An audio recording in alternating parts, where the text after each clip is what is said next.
अध्याय 1511। मैं मिंग हाओ हूँ। ब्लू सी सेक्ट का विनाश नहीं हुआ था।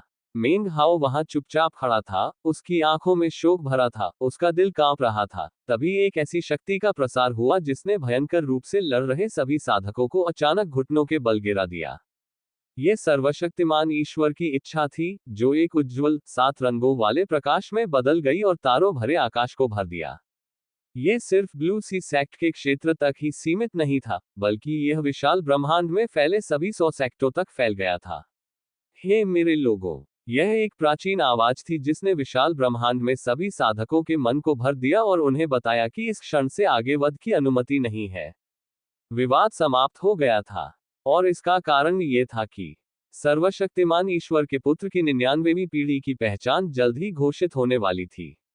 उस महान वसीयत में सभी लोगों और सभी संप्रदायों को बताया गया कि मात्र 6 महीने में परमपिता परमेश्वर के पुत्र की उपाधि प्राप्त करने के लिए अग्निपरीक्षा शुरू होगी, एक भव्य युद्ध। अंत में केवल एक ही व्यक्ति परमपिता परमेश्वर की 99वीं पीढ़ी का पुत्र कहलाएगा। उस व्यक्ति को सर्वशक्तिमान ईश्वर का आशीर्वाद प्राप्त होगा, और वह सर्वशक्तिमान ईश्वर का प्रतिनिधित्व करते हुए विशाल रहस्यमय क्षेत्र में प्रवेश करेगा और एक बहुत ही विशेष मिशन को पूरा करेगा। आवाज धीरे धीरे लुप्त हो गई, और प्रकाश अनगिनत कणों में बदल गया जो विशाल ब्रह्मांड के 100 संप्रदायों पर बरसने लगे। साधना करने वालों वाले हर स्थान पर प्रकाश की वह वर्षा हुई। वे सर्वस्वर्ग के बीज थे, और जो भी साधक सर्वस्वर्ग का पुत्र बनने के लिए अग्नि परीक्षा में भाग लेना चाहता था, उसे अर्हता प्राप्त करने के लिए उनमें से एक को अवशोषित करना आवश्यक था। सहयोगी संप्रदायों के शिष्य पीछे हट गए। उनमें से किसी ने भी सर्वशक्तिमान ईश्वर के आदेशों का उल्लंघन करने का साहस नहीं किया। एक भी व्यक्ति क्षण भर के लिए भी नहीं हिचकिचाया। इस प्रकार युद्ध समाप्त हो गया। ब्लू सी सेक्ट में कड़वाहट की जगह सन्नाटा छा गया। ऐसा लग रहा था मानो हर कोई उस खूनी भयंकर युद्ध को भूल चुका हो जो अभी अभी हुआ था।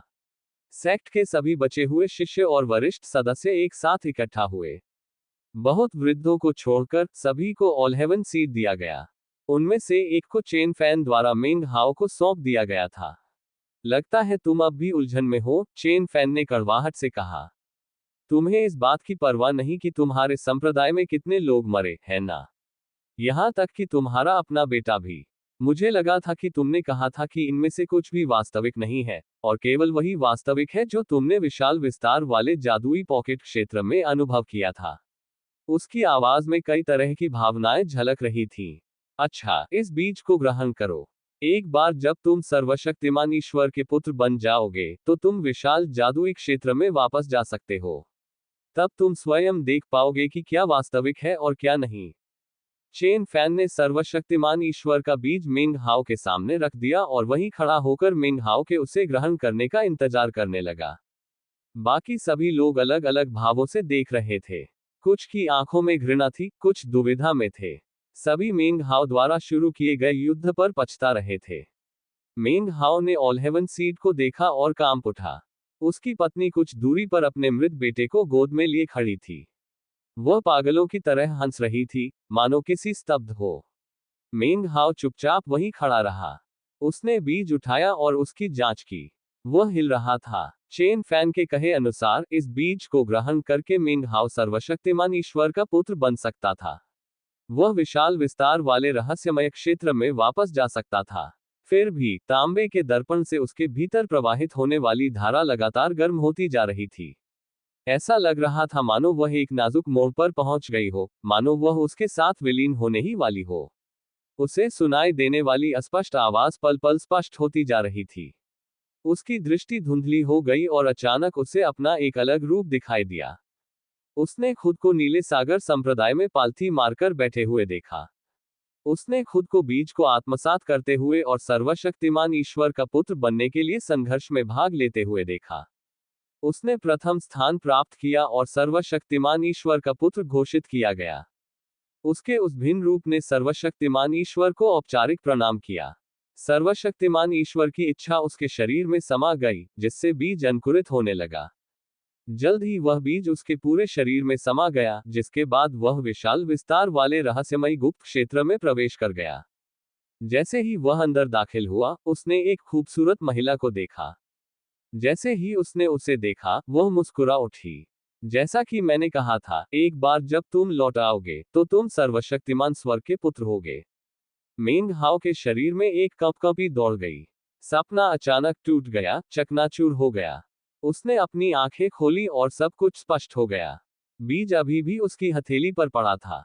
जैसे ही उसने उसे देखा, वह पिघलने लगा, मानो उसके मांस में समा जाने वाला हो। तांबे के दर्पण से निकलने वाली गर्मी पहले से कहीं अधिक तीव्र हो गई।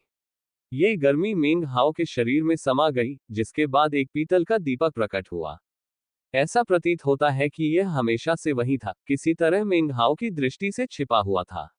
अब जब ये दिखाई देने लगा, तो ये तेजी से चमकने लगा, जिससे निकलने वाला प्रकाश उसके शरीर में किसी भी चीज को प्रवेश करने से रोक रहा था।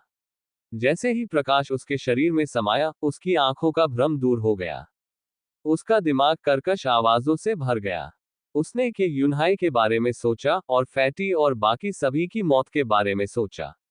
उसने सोचा कि उसके बेटे को संप्रदाय के कई अन्य सदस्यों के साथ कैसे मार डाला गया था। लेकिन फिर वे यादें कुछ धुंधली सी हो गईं। उसी क्षण ऐसा लगा मानो उसके मन से कोई पर्दा हट गया हो। विशाल आकाश के तारों भरे आसमान और पर्वत एवं सागर के साम्राज्य की यादें उसके मन में उमड़ पड़ी। जो आवाज उसे अब तक अस्पष्ट रूप से पुकार रही थी, वह अब एकदम स्पष्ट सुनाई दे रही थी। वह आवाज उनकी अपनी थी, और वह 4 सरल शब्द बोल रही थी। मैं मेंग हाओ हूं, उसने धीमी आवाज में कहा। उसने चेन फैन की ओर देखा, और उसकी आंखों में जरा भी भ्रम नहीं था। आह भरकर वह खड़ा हो गया। बड़े भाई चेन फैन, अब मैं भ्रमित नहीं हूं। उसने अपनी पत्नी की ओर देखा, उसकी निगाहें स्नेह से भरी थी। चेन फैन पहले से कहीं अधिक दुविधा में लग रहा था, मानो वह मन ही मनाहे भर रहा हो। मेंग हाओ की पत्नी उसके शब्दों से कांप उठी। उसकी आंखों से आंसू बह रहे थे। वह दौड़कर उसके पास गई और उसे गले लगा लिया। चिंता मत करो, सब ठीक है, मेंग हाओ ने धीरे से कहा। उसकी आंखों से और आंसू बहने लगे, और उसने उसे कसकर पकड़ लिया, मानो उसे डर हो कि अगर उसने अपनी पकड़ ढीली की तो वह हमेशा के लिए चला जाएगा। मेंग हाओ की आंखें लाल थीं, लेकिन अपनी पत्नी की ओर देखते हुए वह पूरी तरह शांत प्रतीत हो रहा था। किसी को नहीं पता था कि अभी अभी आंखें खुलने के बाद दुनिया के प्रति उसका नजरिया पूरी तरह बदल गया था। आकाश अब साफ नहीं था, बल्कि कोहरे से भरा हुआ था। पहाड़ हरे भरे नहीं थे, वे बंजर और वीरान थे। संप्रदाय की खूबसूरती से सजी वास्तुकला अब खंडहरों के सिवा कुछ नहीं थी। उनकी पत्नी वास्तव में एक निर्जीव शव थी, जैसा कि उस संप्रदाय के लगभग सभी लोग थे। जो कभी जीवंत आध्यात्मिक ऊर्जा थी, वह वास्तव में मृत्यु की भयावह आभा और क्षय की गंध थी। उसका 8 वर्षीय बेटा असल में लड़का नहीं था। वह बौना था, और साथ ही एक सूखा हुआ शव भी। उसकी आंखों के गड्ढों में आंखें नहीं थीं, बल्कि रेंगते हुए काले कीड़े थे। पूरे स्वर्ग और पृथ्वी में मेंग हाओ के अलावा केवल एक ही व्यक्ति ऐसा था जो अलग था।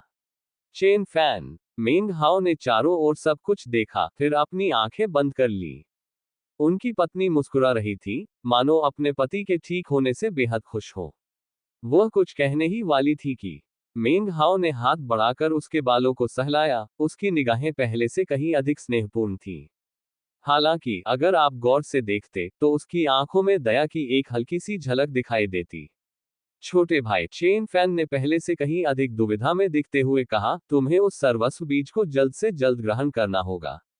मैं बड़े भाई चेन फैन, मेंग हाओ ने शांत भाव से बीच में टोकते हुए कहा, काफी सोच विचार करने के बाद भी मुझे याद नहीं आता कि मैंने कभी आपको निराश किया हो।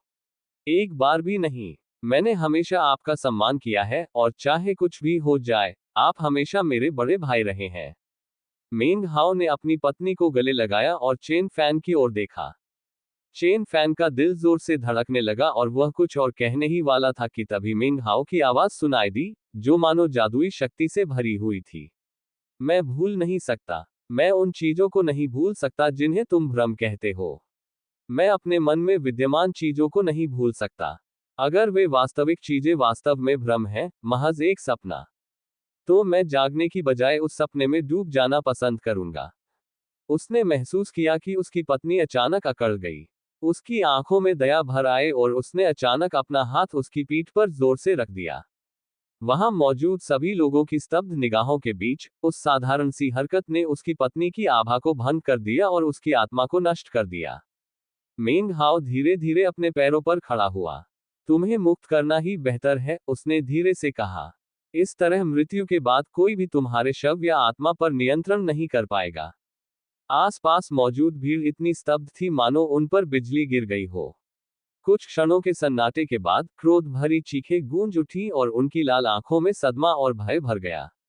संप्रदाय के वरिष्ठ अधिकारी भाग गए। संप्रदाय के नेता और यहां तक कि दाव क्षेत्र के विशेषज्ञ भी अचंभित रह गए। मेंग हाओ, चेन फैन ने अविश्वास से दहाड़ मारी। उसी समय मेंग हाओ के गुरु, जो उसके ससुर भी थे, की ओर से एक दर्द भरी चीख निकली। वे कांपते हुए दौड़े और पहले अपनी बेटी के शव को, फिर मेंग हाओ को घूरने लगे। मुंह भर खून उगलते हुए वे हंसने लगे और फिर मेंग हाओ पर झपटे। मेंग हाओ की आंखें शांत थीं। दुनिया पूरी तरह बदल चुकी थी। इस समय उस पर किसी अधेड़ उम्र के व्यक्ति का हमला नहीं हो रहा था, बल्कि एक लाश का हमला हो रहा था, एक ऐसी लाश जिसके सीने में एक बड़ा खाली छेद था। मेंग हाओ ने आह भरी और अपनी आंखें बंद कर ली। जब वह आदमी लगभग उसके पास पहुंच ही गया था, तभी मेंग हाओ ने अपनी आंखें फिर से खोल ली। हालांकि उसकी आंखें अभी भी लाल थीं, लेकिन अब पुतलियां गहरे लाल रंग की हो गई थीं। उसने अपने दाहिने हाथ की मुट्ठी कसी और एक जोरदार प्रहार किया, जिससे उसका गुरु खून और मांस के ढेर में बिखर गया। ये शीर्ष 9 एसेंस स्तर की युद्ध क्षमता थी, जो मेंग हाओ से फूट पड़ी। बड़े भाई मेंग पर बुरी नजर लगी हुई है। उसे मार डालो। क्रोध और रोष से भरी दहाड़ें बड़ों के मुखों से गूंज उठी। जैसे ही वे मेंग हाओ की ओर बढ़े, उसकी आंखों में दया की एक झलक दिखाई दी और वह आगे बढ़ा। वह इतना तीव्र गति से आगे बढ़ा कि उसके सामने आने वाला हर व्यक्ति, चाहे उसकी साधना का स्तर कुछ भी हो, उंगली के एक ही इशारे से शरीर और मन से नष्ट हो गया। देखते ही देखते सारा आकाश और पृथ्वी अंधकार में डूब गया। दर्दनाक चीखें गूंज उठी। मेंग हाओ जहां भी जाता, मौत उसका पीछा करती। खून जमीन पर बह रहा था और हर जगह लाशें दिखाई दे रही थी। हालांकि मेंग हाओ ने जो देखा वह कुछ अलग था। जो खून बह रहा था वह लाल नहीं, बल्कि काला और गंदा था। इसके अलावा उसके पीछे पड़े शव उसके द्वारा मारे जाने से बहुत पहले ही मृत हो चुके थे। संप्रदाय में सब कुछ शांत था। केवल मेंग हाओ और चेन फैन ही खड़े थे। मेंग हाओ, तुम। चेन फैन अभी अभी घटी हर बात पर अविश्वास से कांप रहा था। उसकी आंखों में दुख, क्रोध और अंतर्विरोध के भाव भरे हुए थे। मेंग हाओ ने चारों ओर पड़े शवों को देखा और आह भरी।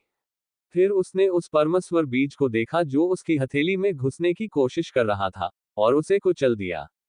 चेन फैन ने मेंग हाओ को देखा, उसके चेहरे पर दुविधा के भाव थे। तुमने अपने ही संप्रदाय का सफाया कर दिया। अपनी पत्नी और गुरु को मार डाला। सब कुछ एक मायावी दुनिया के लिए। क्या ये सब करना उचित था, मेंग हाओ? मेंग हाओ ने ऊपर उसकी ओर देखा। चेन फैन, मैंने हमेशा आपको अपने बड़े भाई के रूप में सम्मान दिया है। अब ये नाटक बंद करो। तुम्हारा अपना रास्ता है जिस पर तुम्हें चलना होगा। मुझे नहीं पता कि तुमने ऐसा क्यों किया, हालांकि मुझे यकीन है कि तुम्हारे पास इसके कारण होंगे। मैं तुम्हें दोष नहीं दे सकता। मेरा भी अपना रास्ता है। चेन फैन वहां चुपचाप कड़वाहट से खड़ा रहा। आखिरकार वह मुस्कुराया, एक कड़वी, विरोधाभासी मुस्कान जो धीरे धीरे दृढ़ होती गई। उसने मुझसे वादा किया था कि जब तक तुम यहां खो जाओगी, मेरी लिंग एयर सचमुच पुनर्जीवित हो जाएगी। उसके लिए ये तो मानो हाथ पलटने जितना आसान है। मेंग हाओ, मैंने, चेन फैन ने, अपनी लिंगर को सचमुच पुनर्जीवित करने के लिए हर संभव प्रयास किया है। इतने वर्षों के बाद यही मेरी एकमात्र आशा थी। इसलिए आपको मुझे दोष देने का पूरा अधिकार है। आप मुझसे नफरत भी कर सकते हैं। मेंग हाओ, मुझे माफ कर दो। मुझे माफ कर दो। मुझे बहुत अफसोस है। अब मेंग हाओ भी दुविधा में दिख रहा था। चेन फैन को देखते ही उसके मन में कई यादें कौंध गईं। वह जानता था कि चेन फैन जिस लिंगर की बात कर रहा था, वह सोलिटरी स्वॉर्डसैक की शानलिंग ही थी। मेंग हाओ ने चेन फैन की बात अनसुनी करते हुए अपना सिर हिलाया और उस खतरे के बारे में सोचने लगा जिससे वह अभी अभी गुजरा था। अगर तांबे का दर्पण, उसके पालक पिता के यूनहाई की मृत्यु से मिली ज्ञान की प्राप्ति और उसकी अदम्य इच्छाशक्ति न होती, तो वह निश्चित रूप से यही खो जाता और ठीक वही बन जाता जिसका वर्णन हान बेई ने किया था। वह स्वर्ग के पुत्र के रूप में उसके पास लौट आता। जाने का समय हो गया था। उसने एक कदम आगे बढ़ाया और हाथ से चीरने का इशारा किया। उसके सामने हवा में एक दरार खुल गई, जिससे गड़गड़ाहट की आवाज गूंजी और वह उसमें से निकलने के लिए तैयार हो गया। मिंग हाओ, तुम जा नहीं सकते। चेन फैन रोते हुए बोला, उसकी आंखों से आंसू बह रहे थे। तुम्हें यहीं रहना होगा। उसकी आंखों में दृढ़ निश्चय और अटूट एकाग्रता थी। उसने अपने हाथ ऊपर उठाए और मानो दुनिया हिल गई। मानो कोई शक्ति जागृत हो रही हो, और वही शक्ति फिर चेन फैन के भीतर समा गई। चेन फैन की ऊर्जा में जबरदस्त उछाल आया और उसकी साधना शक्ति चरम पर पहुंच गई। उसके चेहरे पर नीली नसें उभर आईं और वह बुरी तरह कांपने लगा। उसकी आंखें गहरे लाल रंग की हो गईं और ऐसा लगा जैसे अचानक उसमें सोचने समझने की क्षमता खत्म हो गई हो। बस जुनून ही बाकी रह गया था। अचानक वह एक धुंधलेपन में बदल गया और मिंग हाओ की ओर तेजी से बढ़ा। उसने अपना दाहिना हाथ उठाया और ऐसा लगा मानो स्वर्ग और पृथ्वी उसका साथ दे रहे हों और तारों भरा आकाश उसके हाथों में समा गया हो। स्पष्टतः परमेश्वर की इच्छा ने चेन फैन के शरीर पर अधिकार कर लिया था और उसे अपने कवच के रूप में उपयोग करके संसार में कार्य कर रही थी। गड़गड़ाहट की आवाज गूंजी और मिंग हाओ पीछे गिर पड़ा। उसके मुंह के कोनों से खून रिस रहा था और उसकी आंखों में दुख झलक रहा था। उसके सामने उसका बड़ा भाई था, जिसे वह रिलायंस संप्रदाय के समय से जानता था। दक्षिण स्वर्ग ग्रह पर वह उसके लिए लगभग सगे भाई जैसा था। लेकिन अब उनके पास लड़ने के अलावा कोई विकल्प नहीं था। पीछे हटने या आत्मसमर्पण करने का कोई रास्ता नहीं था। चेन फैन पीछे नहीं हट सकता था। उसने अपनी पत्नी को पुनर्जीवित करने की उम्मीद में सब कुछ दांव पर लगा दिया था। न ही मिंग हाओ पीछे हट सकता था। अगर वह हार जाता तो वह इस जगह पर खो जाता और सब कुछ गंवा देता। ये जगह वास्तविक भी थी और अवास्तविक भी। वस्तुएं वास्तविक थीं, जो बात अवास्तविक थी वह ये थी कि वे वर्तमान में नहीं, बल्कि अतीत में मौजूद थी। मिंग हाओ ने कड़वी मुस्कान दी। उसने अपनी हथेली से अपनी छाती पर थप्पड़ मारा, और तांबे का दर्पण उड़कर अनगिनत काले धागों में बदल गया, जो उसके पूरे शरीर को कवच की तरह ढकने लगे। उसके हाथ में युद्ध मंत्र प्रकट हुआ, और वह प्रकाश की एक किरण में परिवर्तित होकर चेन फैन की ओर बढ़ा। भयानक गड़गड़ाहट गूंज उठी। आकाश और पृथ्वी चकनाचूर हो गए और पहाड़ मलबे में तब्दील हो गए। जैसे ही वे दोनों युद्ध करते हुए तारों भरे आकाश में ऊपर उठे, वह संप्रदाय राख के सिवा कुछ नहीं रह गया। चेन फैन सर्वशक्तिमान ईश्वर की इच्छाशक्ति से लड़ रहा था, और उसने जो दिव्य क्षमता प्रकट की वह विचित्र थी। अप्रत्याशित रूप से वह स्मृति जादू था। यह एक धोखे से हानिरहित दिखने वाला जादू था जिसने मिंग हाओ के दिमाग में मौजूद विशिष्ट यादों को निशाना बनाया, जिससे वहां मौजूद चेन फैन के सभी संस्करणों ने एक साथ उस पर हमला कर दिया। केवल वर्तमान मिंग हाओ को ही निशाना नहीं बनाया जा रहा था, बल्कि इतिहास में उसके सभी अलग अलग रूपों को निशाना बनाया जा रहा था, जिसमें प्लेनेट साउथ हेवन और रिलायंस सेक्ट शामिल थे। इसे शब्दों में बयां करना मुश्किल है, लेकिन नतीजा ये हुआ कि भले ही चेन फैन और मिंग हाओ के बीच असल में लड़ाई चल रही थी, मिंग हाओ के दिमाग में अनगिनत दर्द के झटके गूंज रहे थे। उसे ऐसा महसूस हुआ जैसे उसकी यादें वास्तविकता से अलग हो रही हों, मानो चेन फैन से जुड़ी उसकी सारी यादें उमड़कर बिखर रही हों। ये जादुई तकनीक महज दैवीय क्षमता नहीं थी, बल्कि यह एक ऐसा मार्ग था जो किसी भी प्राकृतिक या जादुई नियम से कहीं परे था। यह एक ऐसा अनुभव था जो मिंग हाओ ने पहले कभी नहीं किया था। हालांकि वह जानता था कि चेन फैन को हराने का एकमात्र तरीका उसके दिमाग में मौजूद सभी पिछली यादों में उसे पराजित करना था। जब वे वास्तविकता में लड़ रहे थे, मिंग हाओ को वह समय याद आया जब 33 स्वर्ग पर्वत और सागर क्षेत्र पर अवतरित होने वाले थे।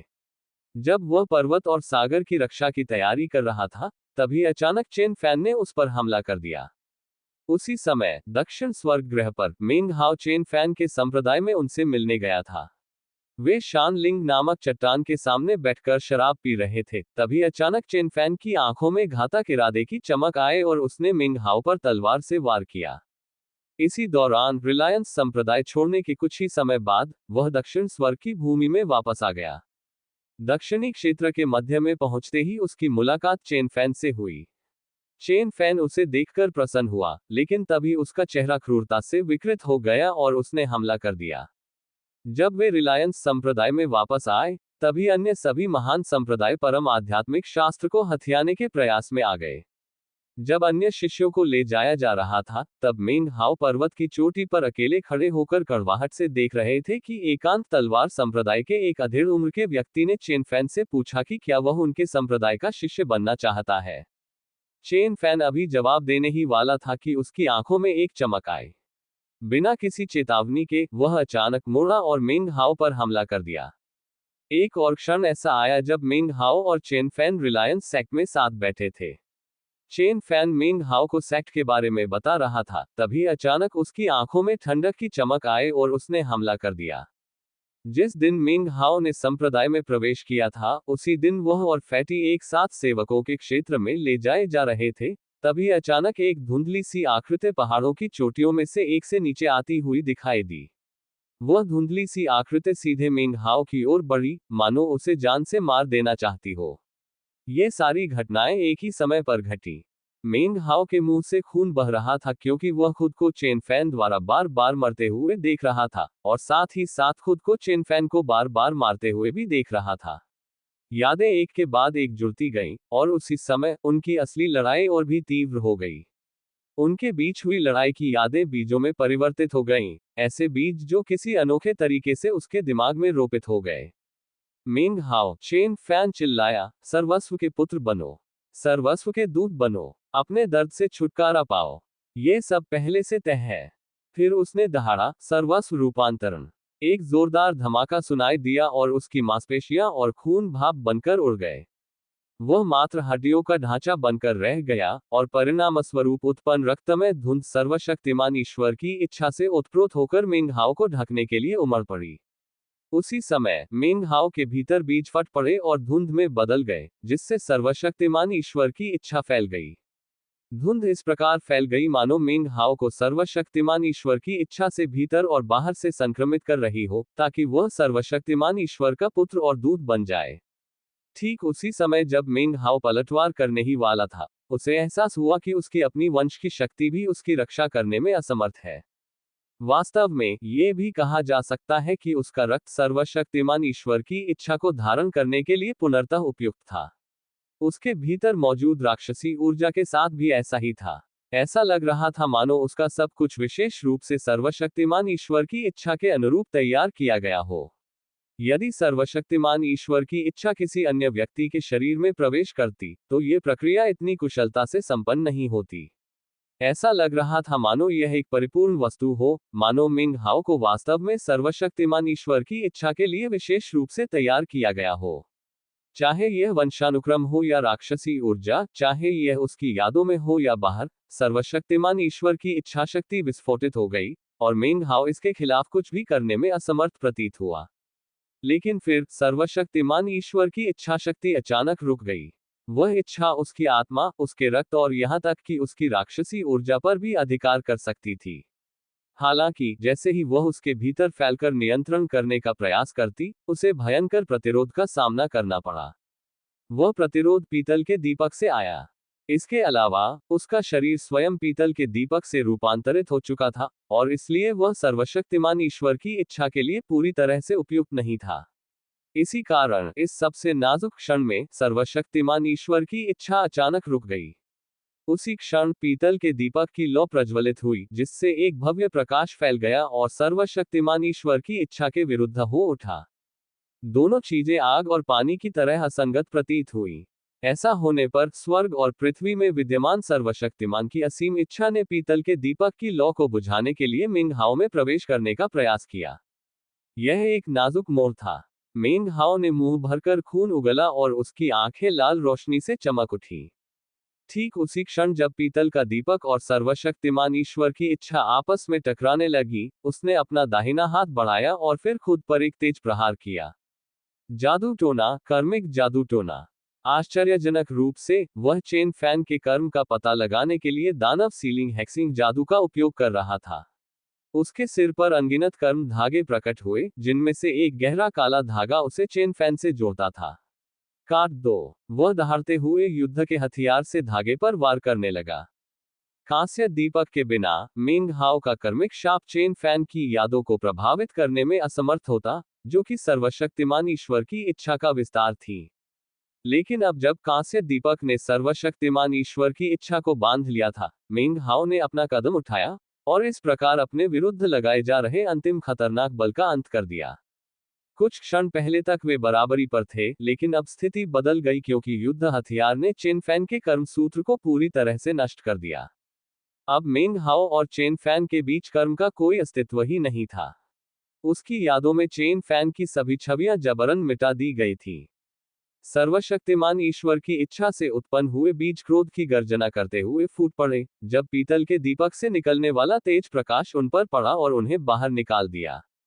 मेंग हाओ के मुंह से खून की बौछार निकली और वह अचानक बहुत बुरा लगने लगा। कुछ क्षण पहले तक एक छोटी सी गलती भी उसके अस्तित्व को मिटा सकती थी।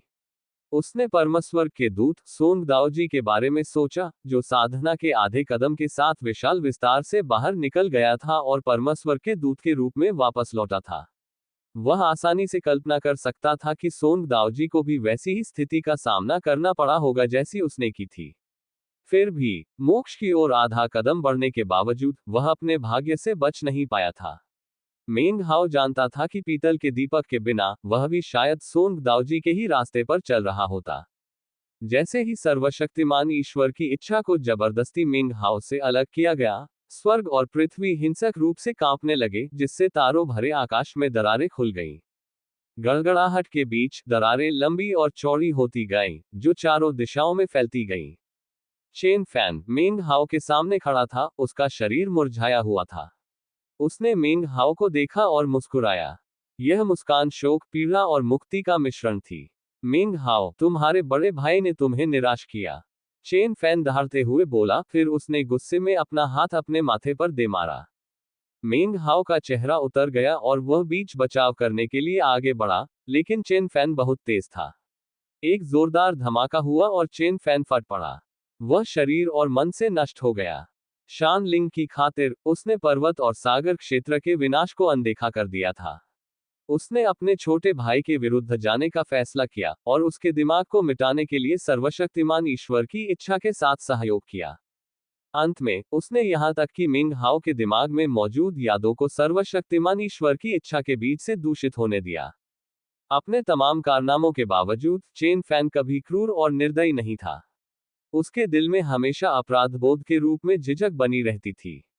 अंत में जब ये स्पष्ट हो गया कि अंत कैसा होगा, तो उसमें मेंग हाओ की ओर देखने की भी हिम्मत नहीं बची। अपनी कड़वाहट में उसने सीधे अपनी जान ले ली। शायद उसकी मृत्यु किसी प्रकार का प्रायश्चित हो सकती थी। मेंग हाओ चुपचाप उस जगह को देखता रहा जहां चेन फैन की मृत्यु हुई थी। उसका दिल कड़वाहट से भरा हुआ था। भले ही चेन फैन ने उस पर हमला किया था, मेंग हाओ को उससे कोई नफरत नहीं थी। आजकल उसके दोस्त पहले से भी कम थे और वह उन सभी को बहुत महत्व देता था। चेन फैन की मृत्यु के कारण आसपास की दुनिया का विनाश और भी तेज हो गया।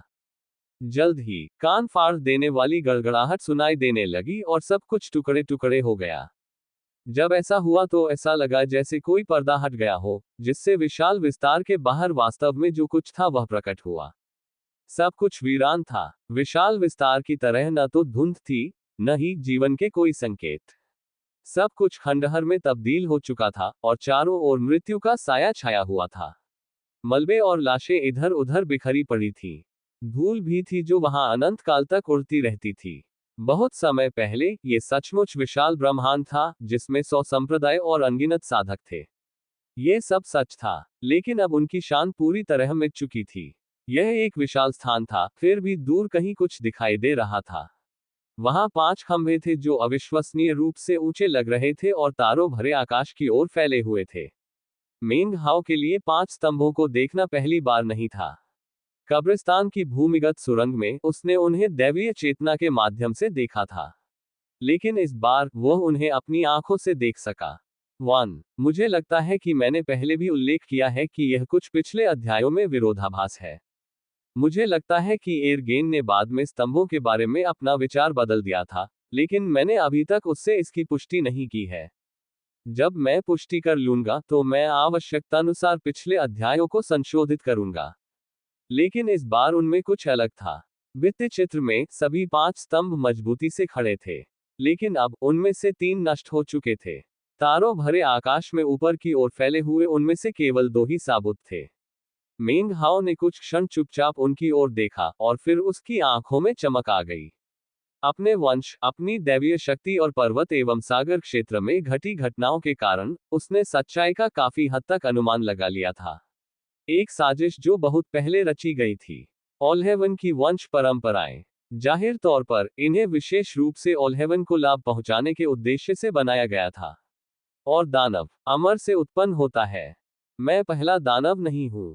मुझसे पहले भी कई दानव थे। वे सभी अमर बनने के ठीक पहले रूपांतरित हो गए। और दानव वही है जिसे स्वर्ग प्रकट करना चाहता है। शायद मैं चीजों को थोड़ा एक तरफा तरीके से देख रहा हूं। शायद इतने वर्षों में जब से ये तारों भरा आकाश अस्तित्व में है, असली दानव कभी प्रकट ही नहीं हुआ। शायद निर्णायक क्षण में सर्वशक्तिमान ने उन सबको रोक दिया। मेंग हाओ को सोंग दाओजी की याद आ गई। उसने ध्यानपूर्वक उन विशाल स्तंभों को देखा, फिर पूरी गति से उनकी दिशा में उड़ने लगा। समय बीतता गया। उसे ठीक से पता नहीं था कि वह कितनी देर तक उड़ता रहा, लेकिन वह लगातार करीब आता जा रहा था। आखिरकार वह टूटे हुए खंभों में से एक के स्थान पर पहुंच गया। वहां मंडराते हुए उसने एक ऐसी आभा का अनुभव किया जो आकाश और पृथ्वी को हिला सकती थी। यह न तो अमर की आभा थी और न ही दानव की, बल्कि शैतान की आभा थी। जैसे ही उसे शैतानी आभा का आभास हुआ, उसके मन में शैतानी लोक महाद्वीप का ख्याल आया। फिर उसने धीरे से अपना हाथ उस अवर्णनीय रूप से विशाल स्तंभ की ओर बढ़ाया और उसकी सतह पर हल्के से धक्का दिया। स्पॉइलर शीर्षक इक्वल्स, ये भाग स्पॉइलर टैग में है क्योंकि इसमें रेनेगेड इमॉर्टल और बेसिच द डेविल के अंत के सामान्य विवरण शामिल है। विवरण बहुत विस्तृत नहीं है, लेकिन मुझे पता है कि कुछ पाठक स्पॉइलर से नफरत करते हैं। कृपया ध्यान दें कि चूंकि यह कहानी का हिस्सा है, इसलिए अध्याय पर टिप्पणियों में चर्चा के लिए इसे स्पॉइलर सामग्री नहीं माना जाएगा। यदि आप आमतौर पर टिप्पणियों में भाग लेते हैं, लेकिन इस भाग के बारे में स्पॉइलर से बचना चाहते हैं, तो मेरा सुझाव है कि आप इस अध्याय के टिप्पणी अनुभाग से बचें। जैसे ही उसका हाथ स्पर्श हुआ, उसने एक ऐसे व्यक्ति की छवि देखी जिससे एक शक्तिशाली, घातक आभा निकल रही थी। उसने अपना सिर पीछे की ओर झुकाया हुआ था और चीख रहा था। वह व्यक्ति एक भयावह, मृत्यु भरी भंवर के भीतर पैदा हुआ था। उसका शरीर और आत्मा अलग हो गए थे, और फिर अनगिनत वर्षों बाद वह उस भंवर से बाहर निकला, जिससे एक ऐसा तूफान आया जिसने पूरी दुनिया को हिला दिया। अंत में उसने 9 विश्व तितलियों पर कदम रखा, अपना हाथ फैलाया और तारों भरे आकाश को हिला दिया। उससे एक विचित्र और रहस्यमयी आभा फैली और पूरे आकाश में समा गई, जिससे मेंग हाओ का दिमाग चकरा गया। वह ऊर्जा इतनी थी कि उससे स्वर्ग और पृथ्वी की रोशनी मंद पड़ गई, खगोलीय पिंड गिरने लगे और तारों भरे आकाश ने अपना सिर झुका लिया। मेंग हाओ ने देखा कि वह व्यक्ति एक भूभाग में परिवर्तित हो गया और अपने सभी परिचितों के लिए स्वयं को बलिदान कर दिया। इसके बाद अनगिनत वर्ष बीत गए। अंततः वह व्यक्ति जो एक भूभाग में परिवर्तित हो गया था, एक बार फिर प्रकट हुआ। उसने उस भूभाग को छोड़ दिया और विशाल विस्तार से बाहर निकल गया। उसके चेहरे पर पीड़ा के भाव थे जब उसने वहां तारों से भरे आकाश को एक विशाल हाथ में बदलते देखा जो उसकी ओर बढ़ रहा था। जैसे ही उस युवक ने हाथ की एक उंगली को नष्ट किया, प्रकाश की एक तेज चमक दिखाई दी। फिर वह विशाल विस्तार के बाहर उस क्षेत्र से निकल गया और दूर जाकर गायब हो गया। जहां तक क्षतिग्रस्त उंगली की बात है, वह वही खंडहर स्तंभ था जिसके सामने मेंग हाओ अब खड़ा था। अति उत्कृष्ट साधक। वह निश्चित रूप से एक अति उत्कृष्ट साधक था। मेंग हाओ ने अपना हाथ पीछे खींच लिया और उसकी आंखों में एक अजीब सी चमक आ गई। अपने अनुमान के आधार पर वह आश्वस्त था कि उसने स्तंभ के भीतर जिस युवक को देखा था, वह शैतान लोक महाद्वीप का एक अति उत्कृष्ट साधक था। उसे उस युवक का नाम तो नहीं पता था, लेकिन उसने जिस आभा को महसूस किया था, उसके आधार पर मेंग हाओ को अब सामान्य रूप से पारलौकिकता की बेहतर समझ हो गई थी। वह अचानक हरकत में आया और अगले टूटे हुए स्तंभ की ओर उड़ने लगा। समय बीतता गया। आखिरकार वह दूसरे स्तंभ तक पहुंचा, जहां उसने गहरी सांस ली, हाथ बढ़ाया और उसकी सतह पर अपना हाथ रख दिया। जैसे ही उसने उसे छुआ, उसका दिमाग गड़गड़ाहट भरी आवाजों से भर गया। उसने एक ऐसे युवक को देखा जो एक पहाड़ी गांव में पैदा हुआ था। उसने अपने जन्मस्थान वाले ग्रह पर भारी तबाही मचाई।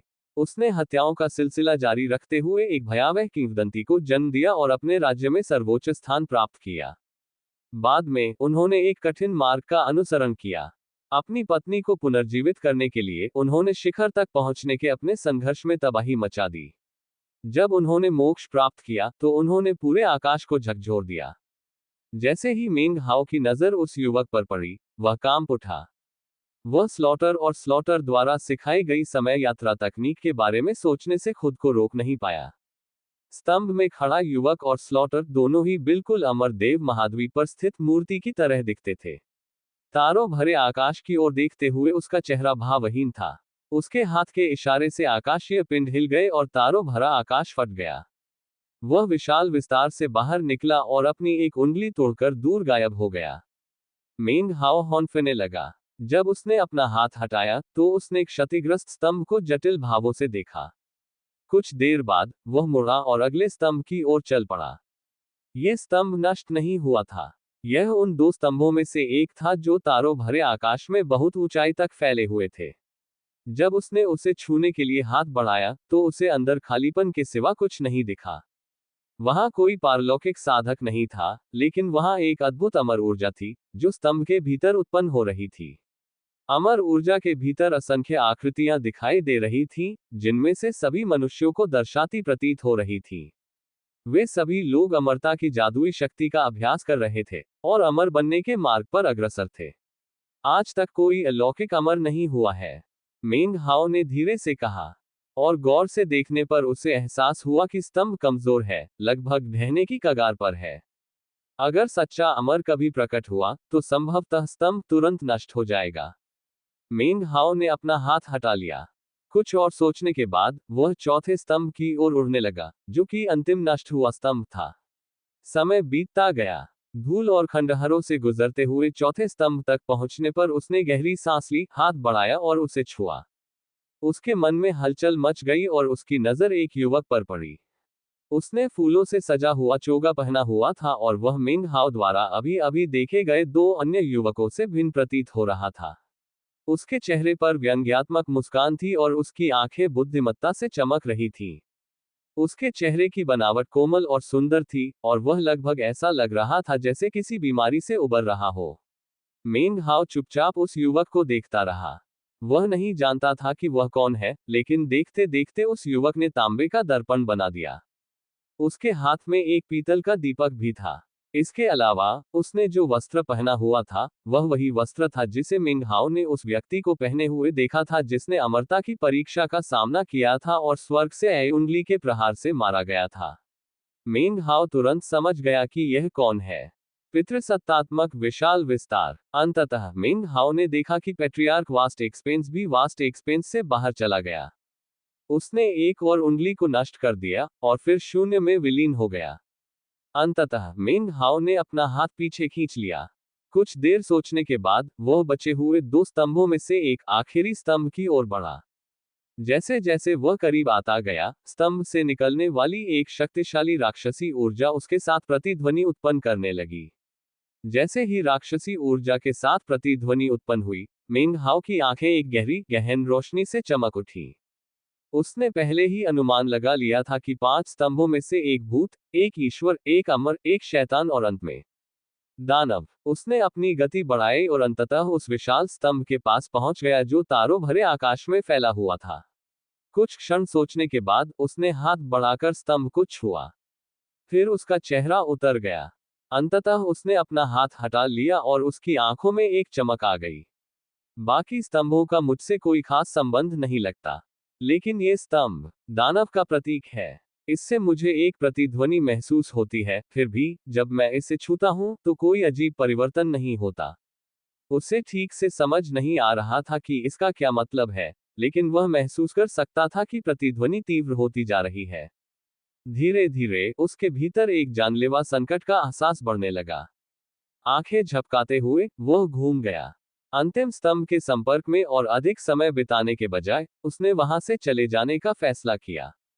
वह जल्द ही 30 मीटर दूर था, फिर 300 मीटर। स्तंभ अभी भी अपनी जगह पर खड़ा था और वह जितना दूर जाता गया प्रतिध्वनि उतनी ही कमजोर होती गई। वह इस पर कोई खास प्रतिक्रिया नहीं दे रहा था, लेकिन मन ही मन वह खुद का विश्लेषण कर रहा था। जब वह 3000 मीटर के निशान पर पहुंचा तो वह थोड़ा झिझका। ऐसा नहीं था कि उसे स्तंभ के बारे में जानने की जिज्ञासा नहीं थी, बल्कि उसे वापस जाकर उसे छूने की तीव्र इच्छा को जबरदस्ती रोकना पड़ा। उन्हें इस क्षेत्र में छिपे खतरों को गहराई से समझने की सख्त जरूरत थी। 3000 मीटर का निशान पार करने के बाद उसकी आंखों में चमक आए और उसने अपनी गति और बढ़ा दी। जब वह कुछ हजार मीटर दूर था तो उसने अपनी गति एक बार फिर बढ़ा दी। जब वह 30,000 मीटर दूर था तब भी कुछ नहीं हुआ था। आखिरकार वह एक पल के लिए सोच में डूबा, फिर दांत पीसकर खंभे की ओर वापस चल पड़ा। कुछ ही क्षणों में वह वहां पहुंच गया और उसे छूने के लिए हाथ बढ़ाया। उसके दिमाग में गड़गड़ाहट भर गई, और जैसे ही उसकी राक्षसी ऊर्जा स्तंभ की आभा के साथ विलीन हुई, प्रतिध्वनि की तीव्रता में विस्फोट हुआ और उसे अचानक एहसास हुआ कि स्तंभ के भीतर एक मायावी दुनिया मौजूद है। यह विशाल विस्तार की धुंध की तरह था, असीम और राजसी। पहले तो धुंध के अलावा कुछ और दिखाई नहीं दिया, लेकिन जल्द ही मेंग हाओ को एहसास हुआ कि दुनिया के ठीक केंद्र में एक चमकीला लाल धागा मौजूद है। वह एक धागा था जो देखने में रक्तवाहिका जैसा लग रहा था, लेकिन वह बहुत बड़ा था। जल्द ही उसने महसूस किया कि वह धागा मुड़कर अपने आप में ही एक आकृति बना रहा था। एक इंसान की आकृति। वहां 4 अंग और एक सिर दिखाई दे रहे थे। जाहिर तौर पर वह धागा वास्तव में एक रक्तवाहिका थी और वह सचमुच एक व्यक्ति का आकार ले रही थी। वहां न मांस था, न खून, न हड्डियां। बस रक्तवाहिकाओं का एक जाल था। चौंकाने वाली बात यह थी कि ऐसा प्रतीत हो रहा था कि रक्तवाहिकाओं से फल उग रहे हैं। कुल मिलाकर उनकी संख्या 98 थी।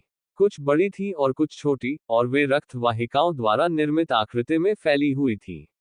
वे सभी मुरझाई हुई थी, मानो उनका जीवन और सार समाहित हो गया हो, और वे ही थी जिन्होंने व्यक्ति के आकार को धारण करने में सक्षम बनाया था।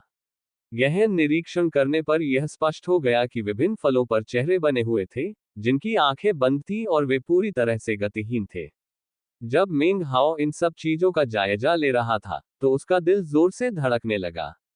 आखिरकार उसकी नजर 98वें फल और 98वें चेहरे पर पड़ी। हैरानी की बात यह थी कि वह चेहरा वही चेहरा था जिसने मेंग हाओ द्वारा तांबे के दर्पण सर्वशक्तिमान ईश्वर के दूत को बुलाने में बाधा डालने की कोशिश की थी। ये सोंग दाओजी थे। ये चेहरे। मेंग हाओ हौंकते हुए बोला। तभी अचानक उसके दिमाग में एक विचार आया, एक विशाल महत्वपूर्ण विचार जिसने उसके दिमाग को पूरी तरह से चकरा दिया। ये सभी चेहरे उन लोगों के हैं जो अमर से दानव बन गए। प्राचीन काल से लेकर अब तक सोंग दाओजी जैसे कई लोग हुए हैं जो सभी दानव बन गए। नहीं, ये सही नहीं है। असली दानव अभी तक प्रकट नहीं हुआ है, अन्यथा ये स्तंभ बिल्कुल अलग दिखता। ये सभी लोग उस मानव आकार की आकृति का भोजन बन गए, ठीक उसी क्षण जब वे असली दानव में बदलने वाले थे। फल पर बने सभी चेहरों और मानव आकार की रक्तवाहिकाओं के जाल को देखकर मिंग हाओ का दिमाग चकरा गया। अचानक उसे एहसास हुआ कि यह आकृति अधूरी है। इसमें अंतिम फल का अभाव है। वह खाली जगह ही हृदय का स्थान होनी चाहिए थी। वहां एक फल होने से उस व्यक्ति की आकृति पूर्ण और परिपूर्ण हो जाती। जैसे ही उसकी नजर हृदय के खाली स्थान पर पड़ी, उन सभी 98 चेहरों की आंखें अचानक खुल गईं और उन्होंने मिंग हाओ की ओर देखा। उसका दिमाग चकरा गया, सिर में झुनझुनी होने लगी। उसे घूरते हुए 98 चेहरों को देखकर उसे याद आया कि स्वर्ग के 98 पुत्र थे। जैसे ही उसने अपनी दैवीय चेतना को वापस खींचना शुरू किया, उन सभी 98 चेहरों पर मुस्कान आ गई। वे भयावह मुस्कानें थीं, बेहद रहस्यमय, और जैसे ही वे प्रकट हुईं, चेहरे बोलने लगे। तुम ही हो वो गुमशुदा कड़ी। मत जाओ, मत जाओ। विचित्र आवाजें चारों ओर गूंज उठी और मिंग हाओ का दिमाग चकरा गया। उसकी राक्षसी ऊर्जा अचानक विस्फोट के कगार पर प्रतीत होने लगी। लगभग उसी समय चेहरे एक एक करके प्रकाश की किरणों में बदलने लगे जो उसकी ओर तेजी से बढ़ने लगी। मेंग हाओ के पास अपनी दैवीय चेतना को विच्छेदित करने के अलावा कुछ और करने का समय नहीं था। स्तंभ के बाहर उसने झट से अपना हाथ हटाया और पीछे हट गया। लगभग उसी क्षण स्तंभ हिलने लगा और अचानक उसमें से 98 चेहरे निकलकर विशाल आकाश में फैल गए।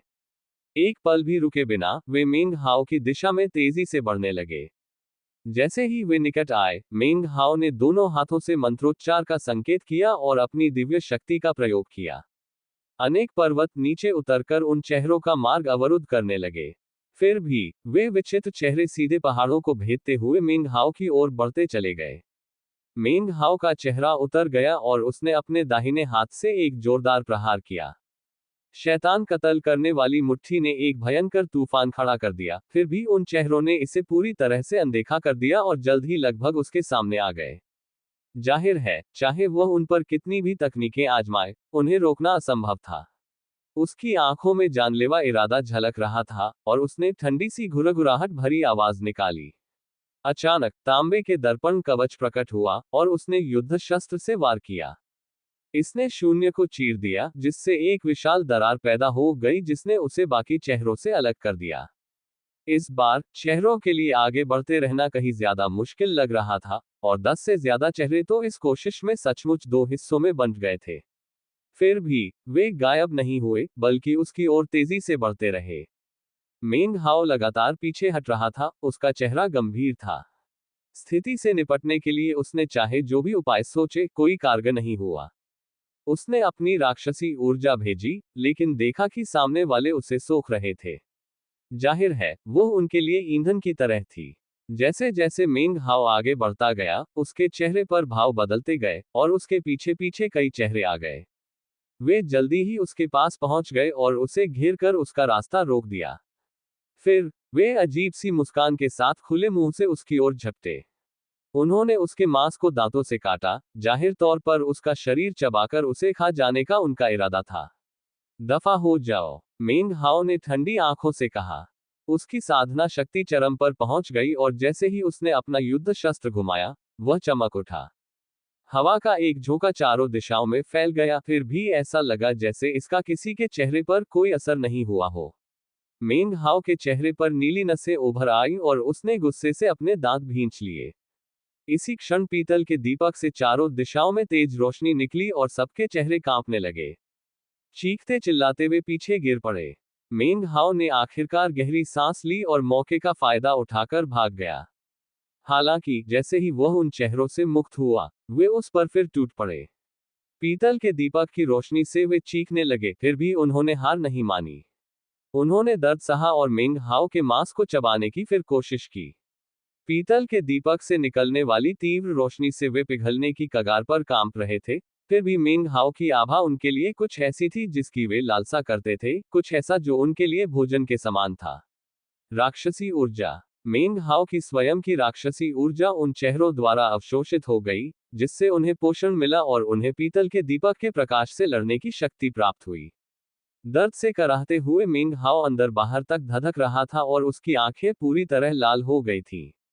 हान बेई द्वारा विशाल विस्तार से बाहर भेजे जाने के बाद, उसने कई रहस्यों का पर्दाफाश किया और कई शंकाओं को दूर किया। फिर भी, उसे अविश्वसनीय, जानलेवा खतरे में डाल दिया गया था। चाहे वह भ्रम हो जिसका चेन फैन हिस्सा था, या सर्वशक्तिमान ईश्वर की इच्छा का व्यक्तिगत आगमन हो, या ये चेहरे हो, ये सभी ऐसी परिस्थितियां थी जिनमें जरा सी भी गलती शाश्वत विनाश की ओर ले जा सकती थी। वह अच्छी तरह से कल्पना कर सकता था कि सोंग दाओजी जैसे उन 98 साधकों का क्या हुआ होगा, जिनके चेहरे इन छवियों में दिखाई दे रहे थे। वे भी इसी तरह की स्थिति में पहुंच चुके थे, और उनमें से कोई भी बच नहीं पाया था।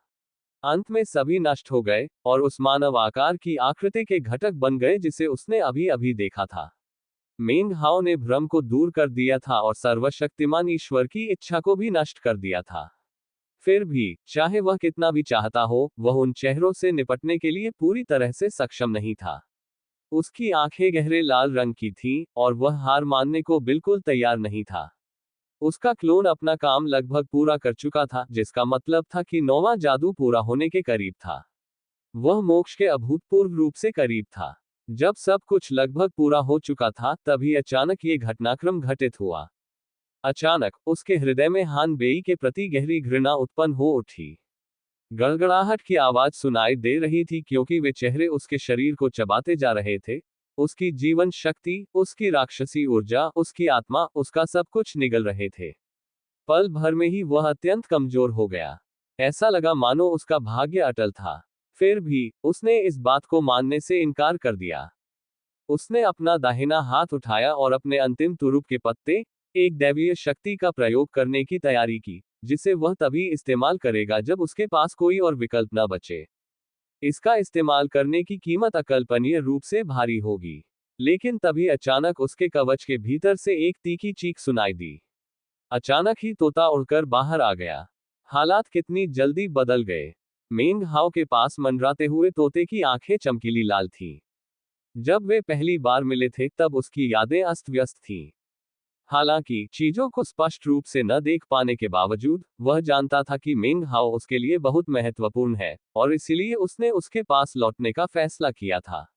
इसके बाद जो कुछ भी हुआ, उसने सब कुछ देखा, जिसके परिणामस्वरूप उसके मस्तिष्क में बिखरी हुई यादें लगातार बढ़ती ही गईं। ऐसा लग रहा था मानो उसके मस्तिष्क में एक छोटा सा नोड हो, जिसमें मेंग हाओ की छवि समाहित हो। मेंग हाओ के साक्षात प्रकट होने के बाद वह नोड फट गया, जिससे तोते का मिटा हुआ मस्तिष्क एक बार फिर प्रकट हो गया। अंततः इस गहरे संकट के क्षण में इसकी मिटाई गई यादें पूरी तरह से एक साथ जुड़ गईं और बड़ी शक्ति के साथ फूट पड़ी। रूम्बल तोते के मन में यादें उमड़ पड़ी। उसने खुद को मेंग हाओ से पहली बार मिलते हुए देखा, खुद को उसके साथ कई रोमांचक कारनामों में खतरों का सामना करते हुए देखा। सब कुछ जागृत होने लगा। जब इसकी मस्तिष्क शक्ति मिटा दी गई थी, तब इसने उस नोट को अपने भीतर गहराई से दफनाने में कामयाबी हासिल की थी, और अंततः उसी ने इसे ठीक होने का मौका दिया। तोता चतुर था, और यद्यपि उस समय चीजें दुखद रूप से समाप्त हो गई थी, और वह शोक से भरा हुआ था, फिर भी उसने एक बैकअप योजना तैयार करने में कामयाबी हासिल कर ली थी। पांचवें स्वामी तोते ने दहाड़ मारी। मुझे पांचवा स्वामी कहो कुत्तियों। उसे सब याद आ गया। उसे सब कुछ याद आ गया। उसने मेंग हाओ को चेहरों द्वारा निगलते हुए देखा और अचानक एक जोरदार चीख निकाली। मेंग हाओ का कवच चकनाचूर हो गया, जिससे अनगिनत काली चिंगारियां निकली, जो तोते के नियंत्रण में उसके चारों ओर घूमने लगी, और तब तक तेजी से बढ़ती रही जब तक कि उन्होंने एक भंवर का रूप नहीं ले लिया। भंवर की शक्ति ने गुरुत्वाकर्षण बल की अनेक धाराएं उत्पन्न की। हालांकि उस बल का सामान्य रूप से संसार पर कोई प्रभाव नहीं पड़ा, बल्कि केवल मेंग हाओ से चिपके चेहरों पर ही इसका असर हुआ। धीरे धीरे वे मेंग हाओ से दूर खींचे चले गए, जिसके चेहरे पर एक अलग ही चमक आ गई। उसी समय पीतल के दीपक की रोशनी और भी तीव्र हो गई। जब उनके चेहरे उनसे अलग किए गए तो वे दिल दहला देने वाली चीखें मार रहे थे। फिर वे भंवर में समा गए, जहां वे टुकड़े टुकड़े हो गए। हालांकि इससे उनकी मृत्यु नहीं हुई, बल्कि अनगिनत छोटे छोटे चेहरे बन गए। उनकी संख्या बढ़ती ही गई। अब वे दर्जनों नहीं, बल्कि सैकड़ों, फिर हजारों, फिर दसियों हजारों की संख्या में थे। मेंग हाओ हौंफ रहा था और उसका शरीर बुरी तरह कमजोर हो गया था। हालांकि अब जब वे चेहरे उसे खा नहीं रहे थे, तो उसकी युद्ध क्षमता और साधना शक्ति तेजी से ठीक होने लगी। साथ ही उसने अपनी शक्ति का प्रयोग किया, जिससे भंवर और भी तेजी से घूमने लगा। कुछ ही देर में यह एक भयंकर आंधी में बदल गया, जिसके बाद तोते ने एक और चीख मारी, जिससे वह आंधी दूर उड़ गई। फज वह चीखा, तुम्हारी हिम्मत कैसे हुई लॉर्ड फिफत से लड़ने की? तुम्हारे पास भले ही फर या पंख न हो, लेकिन लॉर्ड फिफत तुम्हें हराने के लिए पूरी ताकत लगा देंगे। मेंग हाओ ने तोते की ओर देखा, उसकी आंखें उत्साह से चमक रही थीं। तोते का अपनी याददाश्त वापस पाना एक महत्वपूर्ण घटना थी। अब तोता और मनुष्य दोनों ही भंवर से जितना हो सके दूर जाने के लिए अपनी पूरी ताकत लगा दी। हालांकि हजारों टूटे फूटे और चकनाचूर चेहरों ने तुरंत उनका पीछा करना शुरू कर दिया। जाहिर तौर पर यह महसूस करते हुए कि वे उन्हें पकड़ नहीं पाएंगे, वे चेहरे आपस में मिलकर त्वचा के एक विशाल टुकड़े में विलीन हो गए। उस त्वचा में न हड्डियां थीं, न मांसपेशियां और न ही रक्त। वह बस मानव आकार की त्वचा का एक टुकड़ा था, जो तारों भरे आकाश में सीटी बजाता हुआ मेंग हाओ की ओर बढ़ रहा था। मेंग हाओ और तोता भाग निकले, और वह चमड़ी उनके पीछे पीछे उनका पीछा करती रही। तोते ने जोरदार चीख मारी, मानो वह कुछ भी नहीं रोकेगा। हम क्या करें, मेंग हाओ? धिक्कार है। पांचवें स्वामी की यादें अभी अभी बहाल हुई थीं, और उन्हें इस स्थिति में घसीट लिया गया। हम क्या करें? हम क्या करें? हम अब विशाल विस्तार से बाहर हैं। अगर हमने देरी की, तो सर्वशक्तिमान ईश्वर की इच्छा पूरी तरह जागृत हो जाएगी, और तब हमारी मृत्यु निश्चित है। अभी तो उनकी इच्छा का केवल एक अंश ही जागृत है। हमें विशाल विस्तार में वापस जाना होगा। सर्वशक्तिमान ईश्वर की इच्छा वहां हम पर सीधा प्रभाव नहीं डाल पाएगी। मिंग हाओ, क्या तुम ध्यान भटका सकते हो? मुझे अगरबत्ती जलने जितना समय दो और मैं तांबे के दर्पण की कुछ सार शक्ति का बलिदान करके एक टेलीपोर्टेशन पोर्टल बना सकता हूँ। इससे हम विशाल आकाश में वापस पहुंच जाएंगे। तोते और मिंग हाओ की अविश्वसनीय गति के बावजूद त्वचा का वह टुकड़ा और भी तेजी से आगे बढ़ रहा था और तेजी से नजदीक आ रहा था। मिंग हाओ की आंखें चमक उठी। वे एक घातक जाल में फंसे हुए थे, एक ऐसा जाल जो उन्हें निशाना बनाने के लिए बिछाया गया था, और इसी वजह से उनकी आंखों में हत्या का इरादा झलक रहा था। अगरबत्ती जलने में जितना समय लगता है, मुझे लगता है मैं उतना कर सकता हूँ। कुछ देर सोचने के बाद उसने दांत पीसे। अगर तोते को अपनी याददाश्त वापस न मिली होती और उसने मदद करने की पहल न की होती, तो वह अब तक उस खास जादू का सहारा ले चुका होता। यह उसका तुरुप का पत्ता था, एक जादुई तकनीक जो अभी पूरी तरह से विकसित नहीं हुई थी और जिसके कुछ अप्रत्याशित दुष्प्रभाव भी हो सकते थे। इस तरह के परिवर्तन लाभकारी होंगे या हानिकारक, ये कहना असंभव था। लेकिन फिलहाल कोई और विकल्प नहीं था। मेंग हाओ की आंखें ठंडी चमक उठी और वह अचानक घूमकर हाथ हिलाने लगा। जादू की संरचना बनाना शुरू करो, वह गुर्राया। वह और तोता इतने लंबे समय से साथ काम कर रहे थे कि अब विचार विमर्श की कोई आवश्यकता नहीं थी। पल भर में तोते से काले धागे निकले और मेंग हाओ के पीछे एक टेलीपोर्टेशन पोर्टल के रूप में घूमने लगे। मेंग हाओ ने गहरी सांस ली।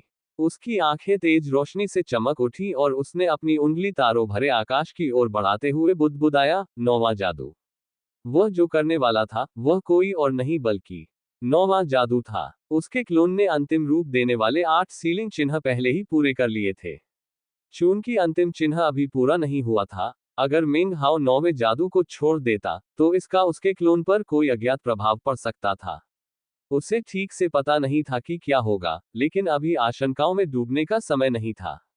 उसने अपने बाएं हाथ से मंत्रोच्चार का इशारा किया और फिर अपना हाथ आगे बढ़ा दिया। पहला मुहर चिन्ह। गड़गड़ाहट की आवाज से आकाश और पृथ्वी गूंज उठे और सब कुछ हिल गया। तारों से भरा आकाश कांप उठा क्योंकि एक अवर्णनीय शक्ति मिंग हाओ के सामने एकत्रित होने लगी। जैसे ही मुहर का निशान दिखाई दिया, त्वचा का वह हिस्सा अचानक रुक गया और उसकी आंखों में एक अजीब सी चमक दिखाई दी। इसके बाद मिंग हाओ ने एक और मंत्रोच्चार किया, जिससे दूसरा मुहर चिन्ह प्रकट हुआ। ये पहले मुहर चिन्ह में विलीन हो गया, जिससे ऊर्जा और भी अधिक तीव्र हो गई, जो पहले से 10 गुना अधिक थी। फिर तीसरा मुहर चिन्ह आया और फिर चौथा। एक एक करके वे सभी प्रकट हुए और आपस में विलीन हो गए, और भयानक ऊर्जा एक अविश्वसनीय स्तर तक पहुंच गई, जिससे तारों से भरे आकाश में सब कुछ जोर से कांप उठा। इसके बाद पांचवें, छठे और सातवें मुहर चिन्ह आए। एक ऐसी शक्ति प्रकट हुई जिसे विशाल विस्तार मंदिर भी सहन नहीं कर पाया था, एक ऐसी शक्ति जो 9 तत्वों के शिखर साधकों को भी थरथरा देती। 7 मुहर चिन्हों के साथ स्वर्ग को भी सील करना संभव प्रतीत होने लगा था।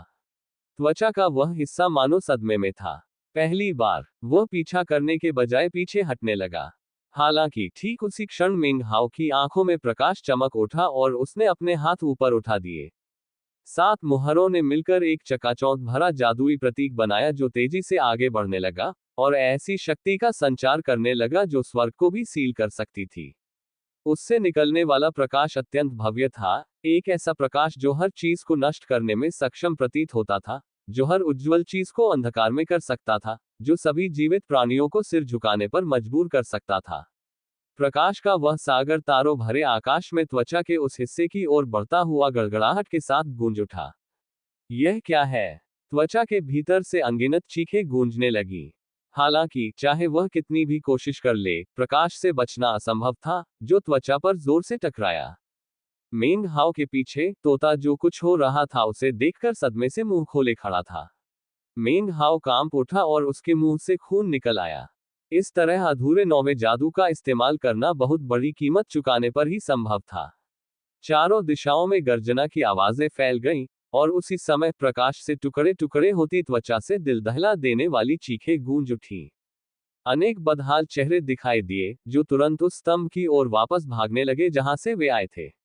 मेंग हाओ का चेहरा पीला पड़ गया था और वह इधर उधर डगमगा रहा था। तोते ने तुरंत कहा, ठीक है, मैं लगभग तैयार हूं। हम बस एक पल में टेलीपोर्ट कर सकते हैं। मेंग हाओ ने ऊपर देखा और एकदम ठंडे स्वर में कहा, मैं कैसे भाग सकता हूँ? उसने एक कदम आगे बढ़ाया और उसकी साधना शक्ति में जबरदस्त उछाल आया। मैं कैसे भाग सकता हूँ? इसके साथ ही वह प्रकाश की एक किरण में परिवर्तित हो गया जो अविश्वसनीय गति से उस खंभे की ओर बढ़ी जिसकी ओर चेहरे भाग रहे थे। जब से उस कुतिया हान बेई ने मुझे यहाँ भेजा है, तब से यह जगह मुझे बार बार मारने की कोशिश कर रही है। पहले बड़े भाई चेन फैन के साथ मायाजाल था, फिर सर्वशक्तिमान ईश्वर की इच्छा ने मुझे अपने वश में करने की कोशिश की। फिर ये 5 स्तंभ प्रकट हुए और राक्षसी शक्ति से भरे चेहरों ने मुझे खाने की कोशिश की। इन सब के बाद मैं कैसे भाग सकता था? मैं कैसे दौड़ सकता था? गरजते हुए उसने अपनी भुजाओं को आगे की ओर फैला दिया, जिससे असीम प्रकाश उमड़ पड़ा। मुझे अपना अधूरा नौवां जादू चलाने के लिए मजबूर होना पड़ा है। तो फिर मैं इस अवसर को बिल्कुल भी बर्बाद नहीं करने वाला। पहले पाताल लोक का भूत, अमर देवताओं का श्वेत बालों वाला साधक और शैतान लोक का पारलौकिक विशेषज्ञ थे। उन्होंने 3 स्तंभों को नष्ट कर दिया था, और यद्यपि मैं शायद वही काम करने के लिए तैयार न हूं, फिर भी मैं एक पूर्वाभ्यास कर ही लेता हूं। गड़गड़ाहट गूंज उठी जब मेंग हाओ ने संयुक्त मुहर चिन्हों के प्रकाश को सीधे राक्षसी ऊर्जा के स्तंभ की ओर धकेल दिया। जैसे ही वह उड़ने लगा, तारों से भरा आकाश चकनाचूर हो गया और चेहरे चीखने लगे। प्रकाश की गति तेज हो गई और जैसे ही वह स्तंभ के पास पहुंचा, मेंग हाओ की आंखों में हत्या का भाव झलक उठा। फिर उसने मंत्रोच्चार करते हुए दहाड़ा, 8 मुहर चिन्ह। इसके साथ ही 8वां मुहर चिन्ह चमकता हुआ प्रकट हुआ। जैसे ही वह चमक में विलीन हुआ और अन्य 7 मुहर चिन्हों के साथ जुड़ गया, प्रकाश एक चमकीले बैंगनी रंग में चमकने लगा। बैंगनी प्रकाश के कारण तारों से भरा आकाश शांत हो गया। हर चीज पूरी तरह से असहाय होकर कांपने लगी। चीखते हुए चेहरे धुंधले पड़ गए, जैसे ही प्रकाश दानव का प्रतीक स्तंभ पर पड़ा।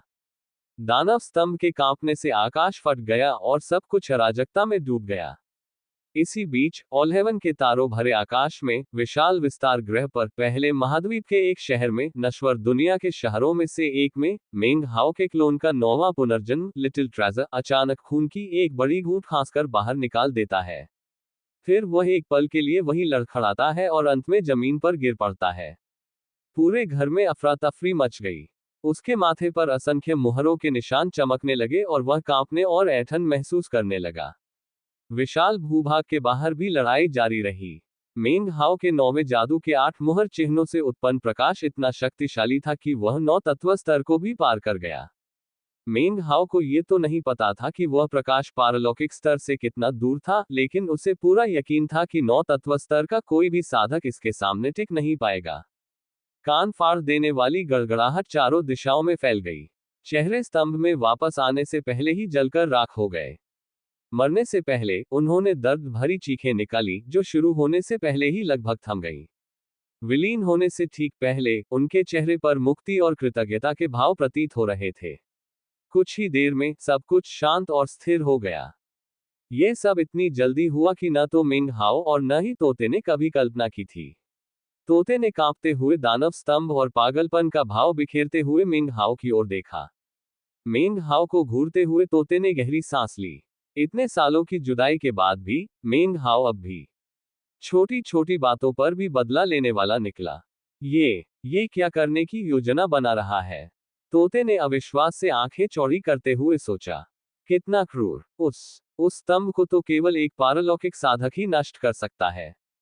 अब ये दानव स्तंभ को नष्ट करने की कोशिश कर रहा है। तोते ने तारों भरे आकाश में फैली तबाही और अराजकता को चारों ओर देखा, फिर खंभे की ओर मुड़ गया। कुछ क्षण बाद जब प्रकाश मिट गया, तो एक चटकने की आवाज सुनाई दी। इसी दौरान ये भी देखा गया कि स्तंभ पर एक दरार पड़ गई थी। हालांकि स्तंभ चकनाचूर नहीं हुआ था, लेकिन जो दरार पड़ी थी उसे ठीक करना स्पष्ट रूप से असंभव था। तोता कांप उठा और फिर चिल्लाया, मेंग हाओ, बस करो। सचमुच बहुत हो गया। मंत्र रचना तैयार है। हमें यहां से जल्द निकलना होगा। फिर तोता तैयार मंत्र रचना की ओर मुड़ा, जो गड़गड़ाहट के साथ जीवंत होने लगी। मेंग हाओ तुरंत पीछे हटने लगा। हालांकि लड़ाई भयंकर थी, लेकिन उसने एक शानदार जीत हासिल की थी। मैं इस स्तंभ को अभी नष्ट नहीं कर सकता, उसने ठंडी चमकती आंखों से सोचा, लेकिन एक दिन मैं यहाँ वापस आऊंगा और इसे पूरी तरह मिटा दूंगा। जिस क्षण दरार दिखाई दी, लगभग उसी क्षण स्तंभ के भीतर बनी मानव आकृति सिकुड़ने लगी। उस पर लगे फल फट गए, और जल्द ही एक तीखी चीख गूंज उठी। चीख स्तंभ से निकलकर दूर दूर तक फैल गई। चीख की आवाज सुनते ही मेंग हाओ के मुंह से खून निकल आया। बिना जरा भी संकोच किए उसने अपनी गति बढ़ा दी। उसी क्षण अमरता का प्रतीक स्तंभ सिकुड़ने और मुरझाने लगा। इसके परिणामस्वरूप राक्षसी ऊर्जा का स्तंभ फिर से मजबूत होने लगा। फिर भी जो दरार दिखाई दी थी, वह बनी रही। हैरानी की बात यह थी कि इसी क्षण विशाल विस्तार की शक्ति जागृत हुई, जिससे तारों से भरा आकाश कांप उठा। फिर अचानक आगे एक विशाल आंख प्रकट हुई। यह बहुत विशाल और पूरी तरह से रक्तरंजित था। यह अराजकता का एक पुंज था, और ऐसा प्रतीत होता था मानो इसमें विशाल विस्तार का उग्र कोहरा समाया हो। यह आंख स्पष्ट रूप से सर्वशक्तिमान ईश्वर की इच्छा थी, आज की घटनाओं में खेला जाने वाला अंतिम दांव। जैसे ही यह प्रकट हुआ, सब कुछ एकदम शांत और स्थिर हो गया। आंख के खुलते ही मेंग हाओ को एक तीव्र संकट का एहसास हुआ। उसे महसूस हुआ कि उस क्षेत्र के प्राकृतिक नियम नष्ट हो रहे हैं, और जैसे ही आंख ने उस पर अपनी दृष्टि डाली, उसे एक भयानक आभा का अनुभव हुआ जिससे उसके सिर की त्वचा सुन्न हो गई। तुरंत ही पीतल का दीपक पहले से कहीं अधिक चमकने लगा, जिससे मेंग हाओ प्रकाश की एक आकृति में परिवर्तित हो गया। आंख खुलते ही लगभग उसी क्षण मेंग हाओ तोते द्वारा बनाई गई मंत्र संरचना तक पहुंच गया।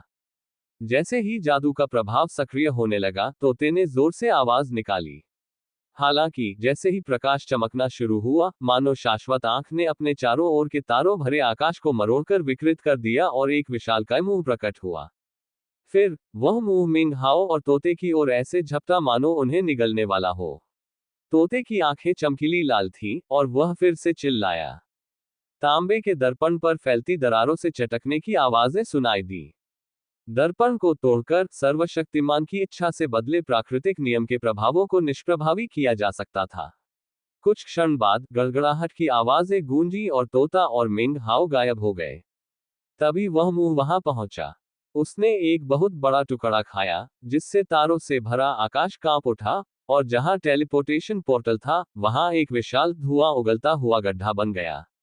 आंख दूर तक घूर रही थी, और राक्षसी ऊर्जा स्तंभ की दिशा से एक तीखी चीख मुश्किल से सुनाई दे रही थी। ऐसा होते ही सर्वशक्तिमान स्वर्ग के तारों भरे आकाश के एक धूल भरे कोने में टेलीपोर्टेशन की तेज रोशनी प्रकट हुई। कुछ ही क्षणों बाद मेंग हाओ और तोता प्रकट हुए। मेंग हाओ ने तुरंत खून की उल्टी की, और तोता कमजोर होकर कराहने लगा। टेलीपोर्टेशन की रोशनी फीकी पड़ गई, और तांबे का दर्पण दरारों से ढका हुआ दिखाई दिया। हालांकि यह पूरी तरह से नष्ट नहीं हुआ था, लेकिन विशाल विस्तार के बाहर की यात्रा से पहले की तुलना में इसकी हालत स्पष्ट रूप से बदतर थी। धत्तेरे की, तोते ने चिढ़ते हुए कहा। पांचवें स्वामी अभी अभी जागे और तुरंत ही गंभीर खतरे में पड़ गए। मैं छोड़ रहा हूं, मैं छोड़ रहा हूं, समझे? मेंग हाओ, तुम पांचवें स्वामी को इस सब का अच्छा स्पष्टीकरण दो।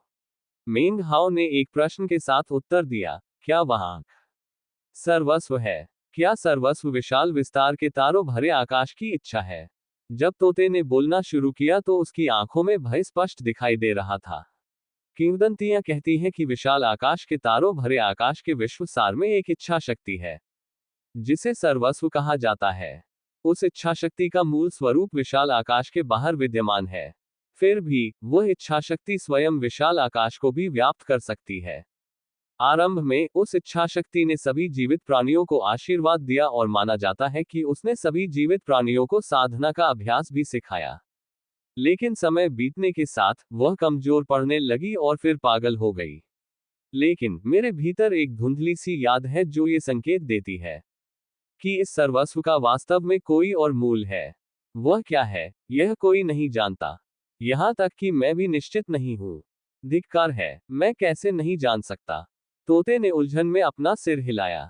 मेंग हाओ की आंखों में एक विचारशील भाव झलक रहा था, जब उसने तोते को घूरते हुए एक और सवाल पूछा।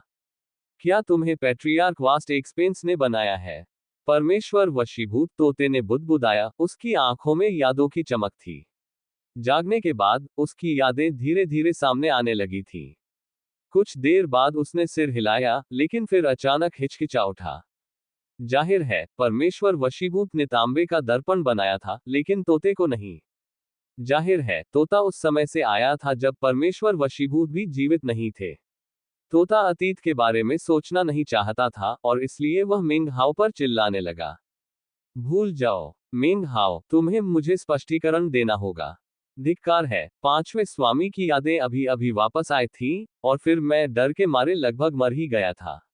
मिंग हाओ की आंखों में हत्या का भाव झलक रहा था, जब उसने विशाल ग्रह की ओर देखा। मैं तुम्हारे और अपने दोनों के लिए स्पष्टीकरण लेने जा रहा हूं। ये बिल्कुल वैसा ही था जैसा उसने कहा था। अब वह जो करने की योजना बना रहा था वह था स्पष्टीकरण प्राप्त करना। जहां तक उसे समझ आया, ऑल हेवन की इच्छा उस पर सीधे तभी असर डाल सकती थी जब वह विशाल विस्तार से बाहर हो। जाहिर है, विशाल विस्तार के अंदर इसका कोई असर नहीं हो सकता था, जिसका मतलब था कि मिंग हाओ फिलहाल सुरक्षित था। तोते के स्पष्टीकरण ने उसके संदेह की पुष्टि कर दी थी। मिंग हाओ मुड़ा, उसकी आंखों में हत्या का भाव झलक रहा था और वह दूर चला गया। तोता तुरंत उसके पीछे पीछे चलने लगा। अरे, उसने पूछा, वो बूढ़ा कहाँ चला गया? मिंग हाओ की ओर से उसकी बात का कोई जवाब नहीं मिला। तोता अचानक कांप उठा। क्या हुआ? मिंग हाओ के चेहरे पर उदासी छा गई जब उसने अपना थैला खोला और सावधानीपूर्वक मांस के जेली कवच के टूटे हुए टुकड़ों को बाहर निकाला। तोता लंबे समय तक सदमे में देखता रहा, फिर दर्द भरी चीख निकाली। इसके बाद जो सन्नाटा छा गया, वह मानो अनंत काल तक कायम रहा।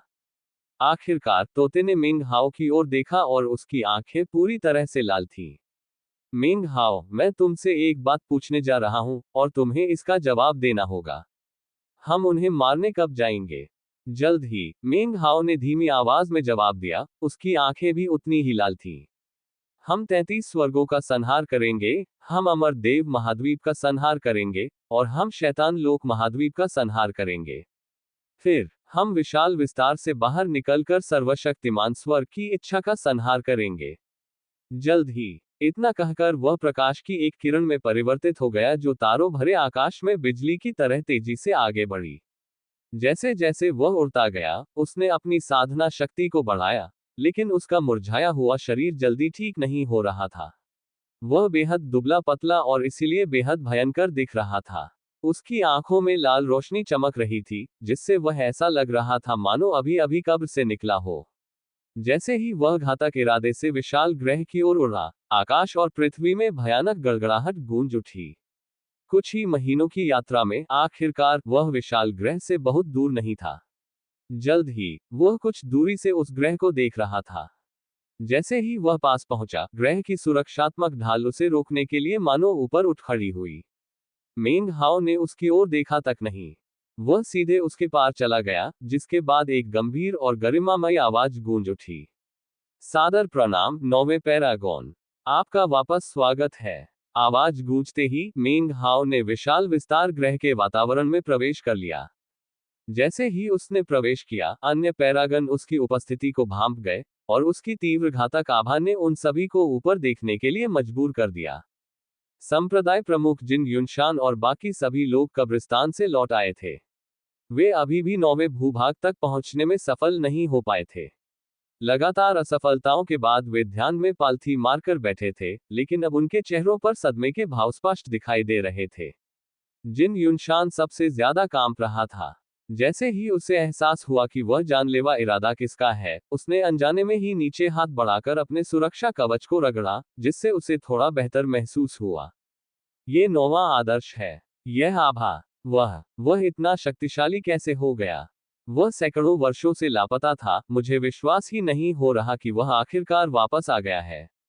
विशाल विस्तार ग्रह के ऊपर हवा में कुछ क्षण के लिए मिंग हाओ के मंडराने के दौरान लोगों के चेहरे झिलमिला उठे, फिर वह पहले महाद्वीप की ओर तेजी से बढ़ गया। पहले महाद्वीप पर स्थित पवित्र पुत्री महल में, विशाल विस्तार की पवित्र पुत्री हान बेई ध्यान में पालथी मारकर बैठी थी। उनका चेहरा पीला पड़ गया था और वे थकी हुई लग रही थी। अचानक, उन्हें ऊपर से आती हुई ऊर्जा का एहसास हुआ और उनके चेहरे पर मुस्कान खिल उठी।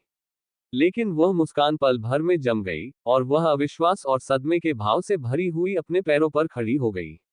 मुझे विश्वास नहीं हो रहा कि वह जाग गया। यह असंभव है। कांपते हुए हान बेई पीछे हटने लगी। अचानक उसके चारों ओर टेलीपोर्टेशन की चमक फैल गई और वह गायब हो गई। एक पल बाद एक अवर्णनीय दबाव आया और पवित्र पुत्री महल से टकरा गया। पूरा महल पल भर में जलकर राख हो गया, पूरी तरह नष्ट हो गया। उसकी जगह एक विशाल गड्ढा बन गया, जिसके ऊपर मेंग हाओ मंडरा रहा था। उसकी आंखों में हत्या का भाव झलक रहा था और वह दूर तक देख रहा था। तुम बच नहीं सकते, उसने दांत पीसते हुए कहा। तुम आज ही मरोगे। जब तक ऐसा नहीं हो जाता, मैं चैन से नहीं बैठूंगा। विशाल विस्तार के बाहर वह मौत के बेहद करीब पहुंच गया था, जिसके कारण हान बेई के प्रति उसकी नफरत उसकी रग-रग में समा गई थी। उसने उसे जान से मारने की कसम खाई थी, और चू युयान के अनुसार वह उस स्थिति से निपटने के लिए पूरी तरह तैयार था। उसकी आंखें बिजली की तरह चमक उठी, और फिर एक जोरदार धमाका हुआ जिससे हवा चीर गई। मेंग हाओ की क्रूर, जानलेवा आभा पूरे ग्रह पर फैल गई, साथ ही उसकी दिव्य चेतना भी उसमें समा गई। इस ग्रह पर मौजूद सभी जीव, जिनमें नश्वर मनुष्य, साधक और यहाँ तक कि 9 तत्व विशेषज्ञ भी शामिल थे, कांप उठे। ऐसा लगा मानो कोई भयंकर आपदा अचानक उनके सिर पर मंडरा रही हो। क्या हुआ? जिन युनशान ने हौंफते हुए कहा।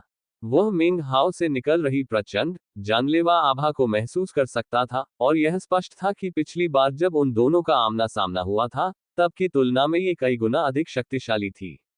जिन युनशान ने भी संप्रदाय प्रमुख और अन्य लोगों की तरह हाल के वर्षों में कब्रिस्तान में कई बार जाने के कारण काफी प्रगति की थी। पूरे समूह की साधना शक्ति में वृद्धि हुई थी। इस समय तक जिन युनशान स्वयं को 9 तत्व स्तर के शिखर पर मानता था। फिर भी अब जब उसने मेंग हाओ की ऊर्जा को महसूस किया, तो उसका चेहरा उतर गया और उसे यह स्वीकार करना पड़ा कि इस समय मेंग हाओ की आभा अत्यंत भयावह थी। वह प्रथम संप्रदाय के शिष्य को क्यों मारना चाहता है? हालांकि हान बेई विशाल विस्तार स्कूल की एक पवित्र पुत्री थी, लेकिन 9 तत्वों के विशेषज्ञ की तुलना में वह महज एक शिष्या थी। वह कोई साधारण शिष्या नहीं है। जो भी था, वह प्रथम संप्रदाय पर प्रहार करने से पहले ही भाग निकला। खुले में आते ही जिन युनशान की आंखों में एक चमक सी आ गई। वह मेंग हाओ के मामले में दखल नहीं देना चाहता था, वह बस ये देखना चाहता था कि आखिर हो क्या रहा है। सिर्फ वही नहीं था, विशाल रेगिस्तान में चल रहे भीषण रेत के तूफान से शाजियुदोग बेहद डरा हुआ सा निकला। उसने गहरी सांस ली और बेचैनी के मारे उसकी आंखों में चमक आ गई। उसे समझ आ गया था कि कुछ बुरा होने वाला है और वह तुरंत स्थिति का जायजा लेने के लिए तेजी से आगे बढ़ा। अमर बाई वुचेन एक पल के लिए हिचकिचाई। इस समय वह मिंग हाओ के सामने खुद को प्रकट करने की हिम्मत नहीं कर पा रही थी, खासकर उसकी वर्तमान स्थिति में, इसलिए वह चुपचाप वहीं बैठी रही, मानो उसने उसकी आभा को महसूस ही न किया हो। वह अकेली थी जिसने खुद को प्रकट नहीं किया। संप्रदाय का नेता और अन्य 9 सार तत्व वाले धर्मगुरु ये देखने के लिए विशाल ग्रह की वायु में उड़ रहे थे कि क्या हो रहा है। मेंग हाओ की आभा की विस्मयकारी प्रकृति से उनके दिल की धड़कनें तेज हो रही थीं, जिसने उन्हें पूरी तरह से स्तब्ध कर दिया था। ये बात विशेष रूप से संप्रदाय प्रमुख के बारे में सच थी, जिनकी साधना का स्तर इतना ऊंचा था कि उन्होंने मान लिया था कि वे सर्वोच्च शिखर पर हैं। उन्हें तो ये भी पूरा विश्वास था कि वे जिन युनशान और अन्य 9 सारों के महापुरुषों की संयुक्त सेनाओं पर विजय प्राप्त कर लेंगे। लेकिन इस समय मेंग हाओ की आभा ने उसे भयभीत कर दिया था।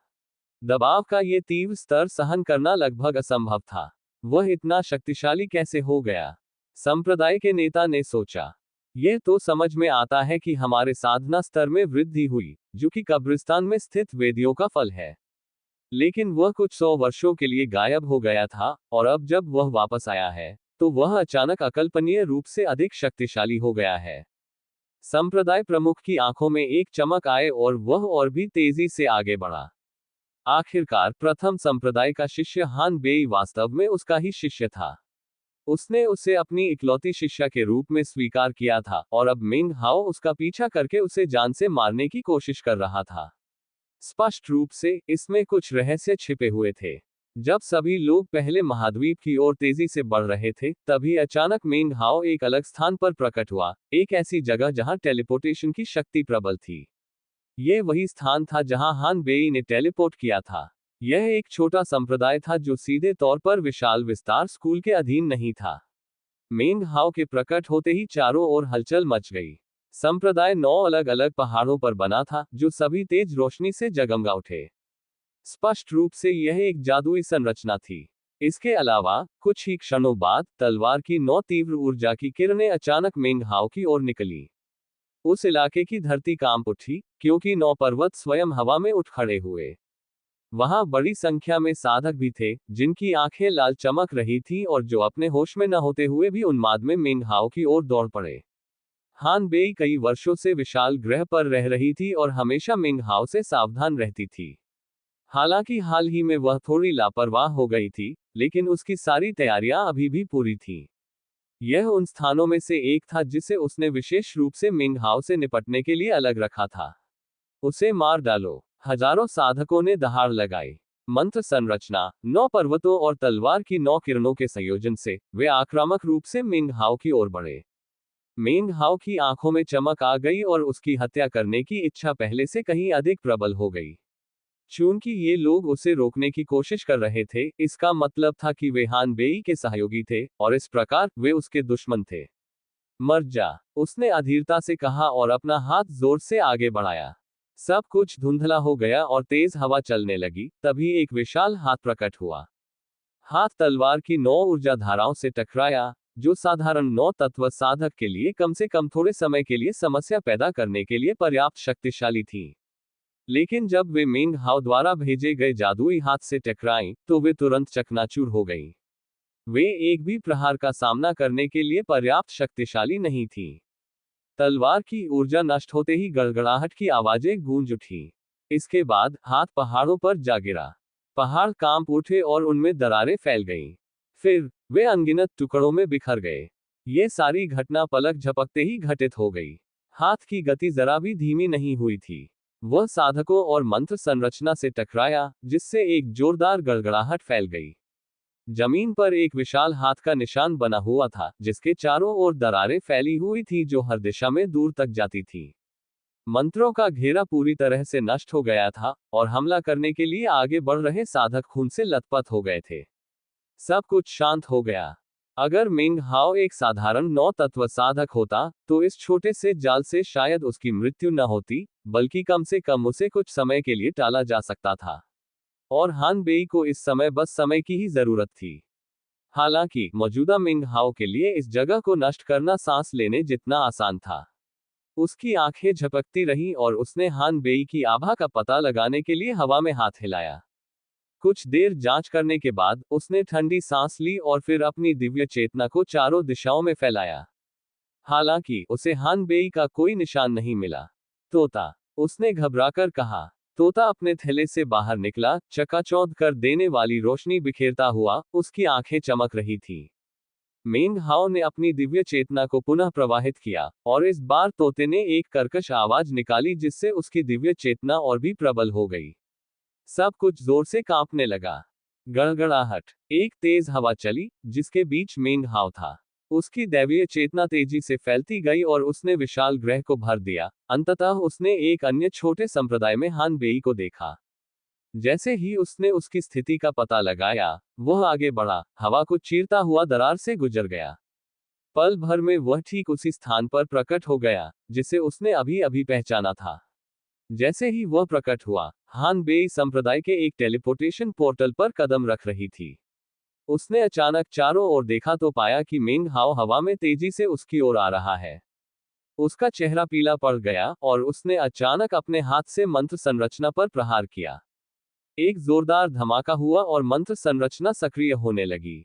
उसी समय उसने मिंग हाओ द्वारा संप्रदाय में की गई तैयारियों को नष्ट करने का इंतजार करने से इनकार कर दिया। उसने स्वयं पूरे संप्रदाय को नष्ट कर दिया और फिर उस शक्ति का उपयोग करके टेलीपोर्टेशन संरचना को सक्रिय किया। उसके चारों ओर एक चमकदार प्रकाश फैल गया। वह धीरे धीरे गायब होने लगी, मानो किसी भी क्षण उसे टेलीपोर्ट कर दिया जाएगा।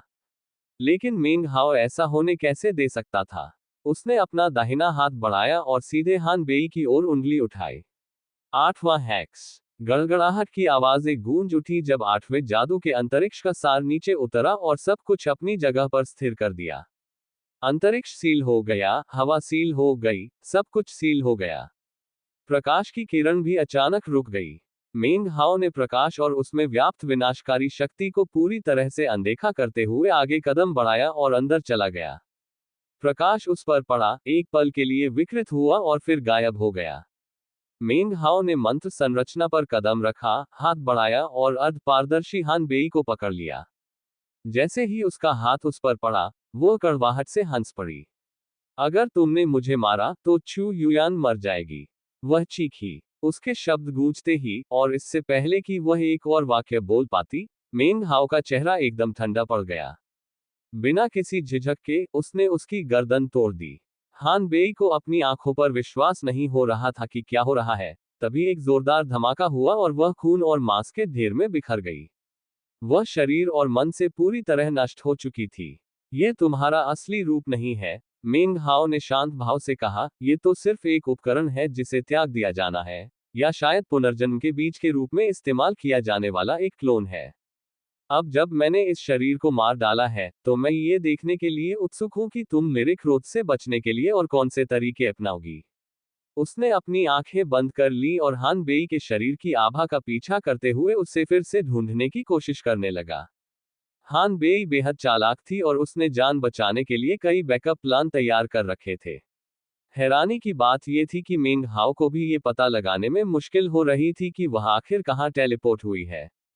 वह कई सुरागों का पीछा करते हुए इस जगह तक पहुंचा और उसे उसकी क्लोन मिल गई। हान बेई वाकई बहुत चालाक थी। साफ था कि उसका असली रूप और उसकी क्लोन अलग अलग दिशाओं में भाग गए थे। अगर मेंग हाओ उसकी क्लोन का पीछा करता है तो यह उसकी योजनाओं के लिए बिल्कुल सही रहेगा। अगर वह उसके असली रूप का पीछा करता है तो क्लोन बच निकल सकती है, और अगर वह उसके असली रूप को मार देता है तो वह पुनर्जन्म का बीज बन सकती है। पकड़ लिया, उसने कहा, उसकी आंखें झपकती हुई दूर तक देखने लगी। वहां, उसकी दिव्य बोध ने एक ऐसी आकृति को देखा जो कुछ क्षण पहले वहां नहीं थी। ये भागती हुई आकृति थी हान बेई के असली रूप की। उसके बाल बिखरे हुए थे और चेहरा पीला पड़ गया था। वह सदमे में थी, अविश्वास में डूबी हुई थी, मानो उसने कभी कल्पना भी नहीं की थी कि मिंग हाओ में इतनी मानसिक दृढ़ता होगी कि वह विशाल विस्तार के बाहर से जीवित रहकर उसका पता लगा लेगा। उसे यह बिल्कुल असंभव लग रहा था। विशाल विस्तार से बाहर जाने का अनुभव कोई भी सहन नहीं कर सकता था, खासकर वे अमर प्राणी जो दानवों में परिवर्तित हो गए हो। वह न तो आत्मसात हुआ और न ही नष्ट हुआ। वह अब भी वही है। वह सर्वशक्तिमान का दूत नहीं बना। उसने ये कैसे किया? धिक्कार है। मेंग हाओ के उग्र, जानलेवा आभा के बारे में सोचते ही हान बेई का शरीर कांप उठा। वह अच्छी तरह समझ सकती थी कि मेंग हाओ का दिल पूरी तरह से उसे जान से मारने पर तुला हुआ था। इसके अलावा, उसे यह जानने की कोई इच्छा नहीं थी कि क्या मेंग हाओ ऐसी स्थिति में पहुंच गया था जहां उसे चू युयान की आत्मा की परवाह नहीं थी। अगर ऐसा होता, तो हान बेई जानती थी कि वह उसे पलक झपकते ही मार सकता था। ऐसा हो ही नहीं सकता कि उसे उसकी परवाह न हो। उसने दांत पीसते हुए सोचा। जैसे ही वह उड़ने लगी, अचानक उसके सामने नश्वर दुनिया का एक शहर प्रकट हो गया। जब मेंग हाओ को एहसास हुआ कि वह किस दिशा में उड़ रही है, तो उसकी आंखें सिकुड़ गईं। क्षितिज पर पहाड़ों के पार वह शहर था जहां उसके क्लोन का 9वां पुनर्जन्म रहता था। वहां, विशाल मैदानों में, नश्वर साम्राज्य की विशाल राजधानी स्थित थी। मेंग हाओ का इस 9वें पुनर्जन्म से बहुत कम संबंध था। वह उसे महसूस कर सकता था, बस इतना ही। फिर भी, इसी अनुभूति ने उसे क्लोन के सटीक स्थान का पता लगाने में मदद की। लेकिन इससे उसे क्लोन की वर्तमान स्थिति का पता लगाने में कोई मदद नहीं मिली। दैवीय ज्ञान से भी उसे धुंधली सी स्थिति के अलावा कुछ स्पष्ट नहीं दिखाई दिया। हालांकि, वह अपने क्लोन के 9वें पुनर्जन्म के भीतर एक परिचित आभा को महसूस कर सकता था। ये 9वें शाप का संपूर्ण प्रभाव था, एक ऐसा प्रभाव जो सभी के जीवन को अप्रत्याशित तरीकों से बदल सकता था। यह एक ऐसा प्रभाव था जो सभी जीवन को ढक सकता था, जो वातावरण को विकृत कर देता था, जिससे दिव्य चेतना का उस क्षेत्र में प्रवेश करना असंभव हो जाता था। हान बेई को कैसे पता चला कि मेरे क्लोन का 9वां पुनर्जन्म कहाँ है? क्या यह महज एक संयोग हो सकता है? उसकी आंखें चमक उठीं। बेशक, उसे इस बात का जरा भी अंदाजा नहीं था कि यान र उसके क्लोन के 9वें जीवन का हिस्सा बन चुकी है। हान बेई का चू युयान की आत्मा से जुड़ाव ही उसे उस दिशा में ले जा रहा था। उसे इस बात का जरा भी अंदाजा नहीं था कि उसके क्लोन का पुनर्जन्म चू युयान के क्षेत्र में दिव्य चेतना को क्षीण कर रहा है। फिर भी वह उस स्थान का अंदाजा लगाने में कामयाब रही, और इसलिए वह चू युयान का पता लगाने की कोशिश में तेजी से वहां जा रही थी। जैसे ही हान बेई तेजी से आगे बढ़ा, मिंग हाओ ने एक ठंडी सी आवाज निकाली और उसका पीछा करते हुए तेजी से भाग निकला। गड़गड़ाहट की आवाजें आकाश और पृथ्वी में गूंज उठी। हान बेई इतनी तेजी से आगे बढ़ रही थी कि वह जल्द ही उस राजधानी शहर के ऊपर हवा में पहुंच गई जहां क्लोन का पुनर्जन्म रहता था। यही वह जगह होनी चाहिए, उसने सोचा। उसका चेहरा खुशी से चमक रहा था। यही उसकी जान बचाने का आखिरी उपाय था। वह जानती थी कि चाहे वह विशाल विस्तार के सबसे दूरदराज के कोनों में भी भाग जाए, मिंग हाओ उसे ढूंढ ही लेगा। इसके अलावा उससे लगी चोटों के कारण उसके लिए सर्वशक्तिमान ईश्वर की कृपा प्राप्त करना भी असंभव था। इसलिए उसके जीवित रहने का आखिरी मौका चू युयान के पास ही था। उसे उम्मीद थी कि अगर मिंग हाओ नफरत में इतना खो गया हो, तो चू युयान को अचानक साक्षात देख लेने से वह जागृत हो जाएगा। दुर्भाग्यवश, हालांकि उसे चू युयान के अनुमानित स्थान का पता था, लेकिन वह ठीक ठीक ये नहीं बता सकती थी कि वह कहाँ थी। उसे बस इतना पता था कि वह इसी शहर में थी, जो किसी तरह अस्पष्टता के आवरण में लिपटा हुआ था। हालांकि उसे इस बात का जरा भी अंदाजा नहीं था कि जैसे जैसे वह अपने लक्ष्य के करीब पहुंचती जाएगी, मिंग हाओ की जानलेवा मंशा और भी बढ़ती जाएगी। आखिर वह अपने क्लोन को कुछ भी बुरा होने कैसे दे सकता था। जैसे ही हान बेई नश्वर नगरी से बाहर निकले, मंद गड़गड़ाहट जैसी आवाजें हवा में गूंज उठी। अचानक हवा फटती हुई सी लगी और मिंग हाओ हान बेई के सामने प्रकट होकर मंडराने लगा। उसकी आंखें बर्फीली ठंडी थीं और उसके अंदर हत्या का भाव बेतहाशा उमड़ रहा था। हान बेई अचानक कांप उठा और हौंफने लगा। ऐसा प्रतीत होता है कि मिंग हाओ के प्रकट होने से ऊपर बादलों में हलचल मच गई और तेज बिजली कड़की, जिससे बादल फट गए और बारिश शुरू हो गई। कुछ ही क्षणों में जमीन बारिश से भीग गई। शहर में अनगिनत नागरिक बारिश से बचने के लिए इधर उधर भागने लगे। शाम का समय हो चुका था, और जैसे जैसे आसमान में अंधेरा छाने लगा, बारिश और भी तेज होने लगी। शहर के एक कोने में एक संकरी गली में एक बढ़ई की दुकान थी। छोटा खजाना वहीं बैठा लकड़ी के एक टुकड़े को तराश रहा था, अपनी याददाश्त के सहारे उस आकृति को गढ़ रहा था जो उसे याद थी।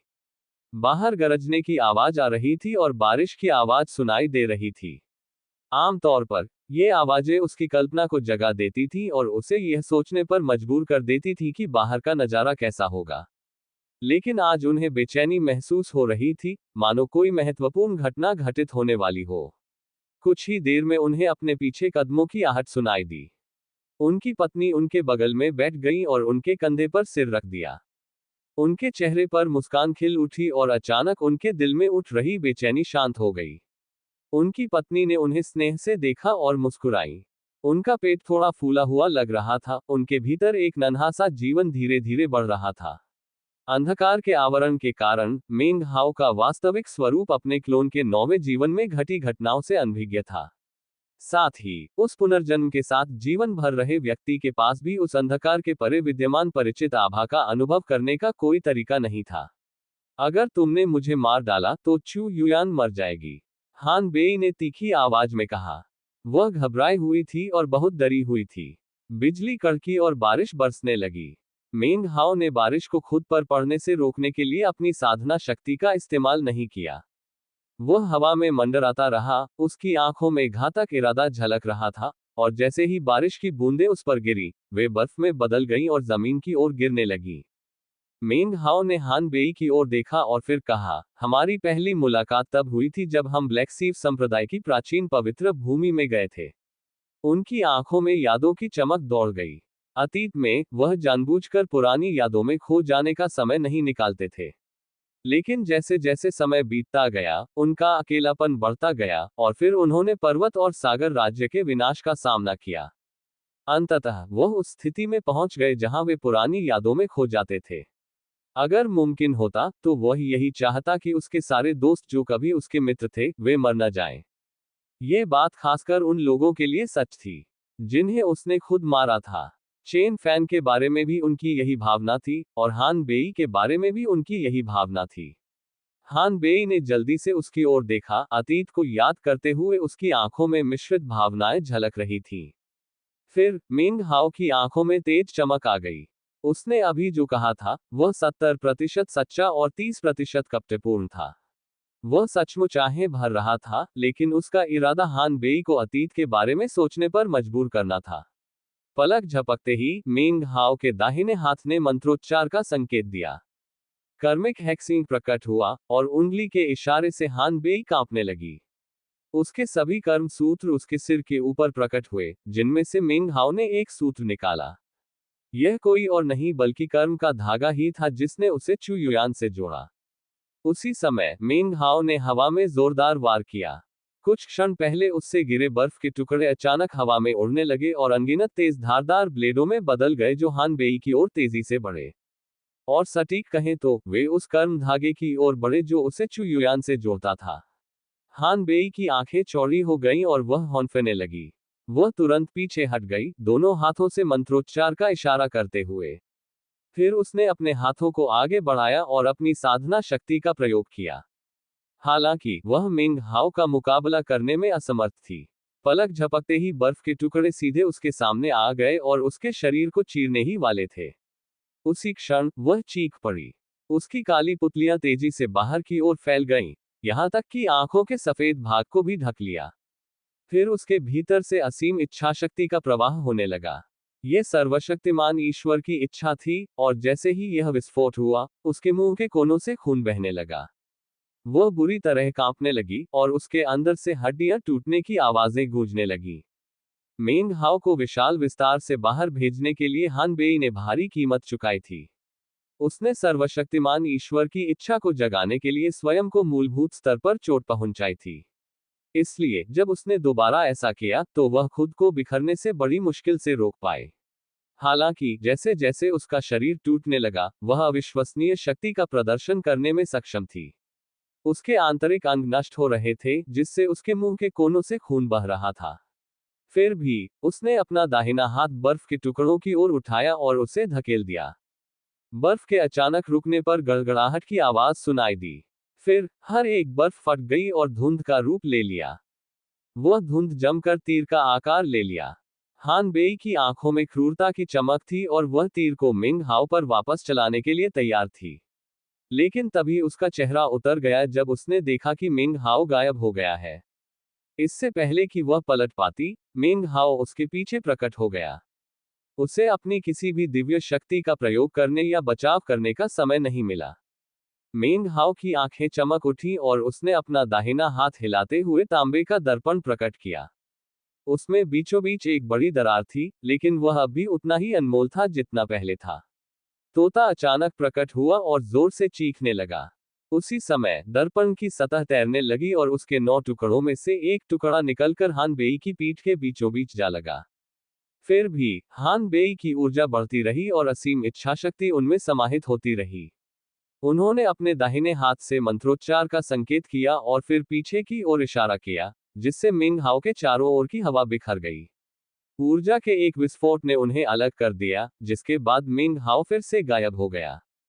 जब वह पुनः प्रकट हुआ, तो वह एक अलग स्थान पर था, जहां उसने अपना हाथ हिलाया और दर्पण का एक दूसरा टुकड़ा हान बेई के माथे में जा लगा। जैसे ही उसने एक और मंत्रोच्चार किया, उसके मुंह के कोनों से खून रिसने लगा। नीचे की धरती कांपने लगी और दरारें टेढ़ी मेढ़ी होकर बाहर निकलने लगी। तभी दर्पण का तीसरा टुकड़ा उसके शरीर में घुस गया, और फिर चौथा। हान बेई की पुतलियां सिकुड़ गईं। उसे पहले ही यह एहसास हो चुका था कि उसकी आत्मा और चू युयान की आत्मा के बीच का संबंध टूट रहा है। पीछे हटते हुए उसने एक और मंत्रोच्चार का इशारा किया। उसके मुंह से खून निकला, जो खून के रंग के हथेली के निशान में बदल गया और मिंग हाओ की ओर बढ़ गया। वह अब पूरी रफ्तार से पीछे हट रही थी, भागने के लिए अपनी पूरी शक्ति जुटा रही थी। उसे ये तीव्र आशंका सता रही थी कि तांबे के इन दर्पण के टुकड़ों में उसकी जान लेने की क्षमता है। हालांकि जैसे ही उसने भागने की कोशिश की, मिंग हाओ की आंखों में तिरस्कार की चमक दिखाई दी। उसने अपने दाहिने हाथ से एक मंत्रोच्चार किया, जिससे अनेक पर्वत प्रकट हुए और नीचे गिरकर उसके भागने का रास्ता पूरी तरह से अवरुद्ध कर दिया। दूर से देखने पर ऐसा लग रहा था मानो वे पर्वत स्वर्ग से उतर रहे हों। हान बेई ने एक दर्दनाक चीख मारी और फिर पहाड़ों से जा टकराए। पहाड़ चकनाचूर हो गए और जब वह भागने ही वाली थी तभी मिंग हाओ उसके बगल में प्रकट हुआ। उसने अपना दाहिना हाथ हिलाया और पांचवां, छठा और सातवां दर्पण का टुकड़ा हान बेई में घुस गया।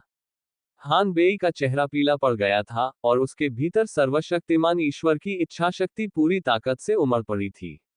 उसने चेन फैन द्वारा इस्तेमाल की गई उसी जादुई तकनीक का प्रयोग भी किया जिससे मिंग हाओ की यादों में कई लड़ाइयों के दृश्य उभर आए। हालांकि मिंग हाओ इसके लिए तैयार था। उसने अपने दाहिने हाथ से मंत्रोच्चार का संकेत दिया और उसके भीतर से अपार शक्ति का विस्फोट हुआ।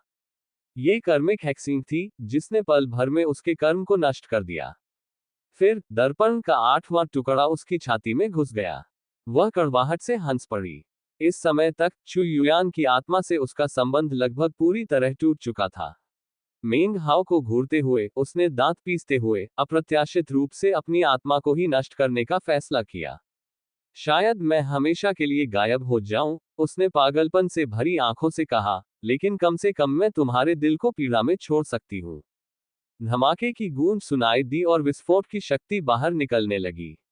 बहुत देर हो चुकी है, मिंग हाओ ने शांत भाव से कहा। उसने हाथ हिलाया और नौवां दर्पण का टुकड़ा अविश्वसनीय गति से हवा में सीटी बजाता हुआ आया। हान बेई कोशिश करने पर भी उसे रोक नहीं सकती थी। वह सीधे उसके दांतियान क्षेत्र में जा लगा। आत्मा विच्छेदित, मिंग हाओ ने धीमी आवाज में कहा। तोता चीखा और पूरी गति से हान बेई की ओर बढ़ा। उसी क्षण दर्पण के टुकड़े बिखर गए। मिंग हाओ का पूरा इरादा हान बेई को जान से मारने का था। भले ही उसकी आत्मा चु युयान से जुड़ी हुई थी, लेकिन तांबे का दर्पण हासिल करने के बाद उसे पता चल गया था कि वह उन दोनों को अलग कर सकता है। सबसे बड़ा खतरा तब होता जब हान बेई खुद को उड़ा लेती, जिसे वह रोक नहीं सकता था। इसलिए उसने तुरंत हान बेई पर पूरी ताकत से हमला नहीं किया। इसके बजाय उसने जानबूझकर अतीत की बातें की ताकि हान बेई की आंखों में अतीत की यादें उमड़ आएं। जैसे ही उसे अतीत याद आया, उसने उसकी आत्मा को क्षत विक्षत करने के लिए कर्मिक शाप का प्रयोग किया। कर्म को अलग करना चु युयान की आत्मा के साथ उसके जुड़ाव को खत्म करने के लिए काफी नहीं होगा। उसने पहले जो कुछ भी किया था, वह सब दिखावा था।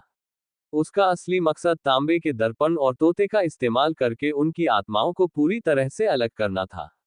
ठीक उसी समय तोते की चीख गूंज उठी जब 9 दर्पण के टुकड़े फटने लगे। फिर तोते ने हान बेई के शरीर को भेद दिया, जो उसके लिए आसान था क्योंकि वह अपने भौतिक रूप का उपयोग नहीं कर रहा था। जैसे ही वह उसके शरीर से गुजरी, उसने अपनी चोंच आत्मा के एक अंश पर गड़ा दी, जो कि हान बेई की आत्मा के भीतर समाहित चु युयान की आत्मा का ही एक टुकड़ा था। धुंधला सा आत्मा का वह टुकड़ा हान बेई की आत्मा से अलग होकर फैलने लगा।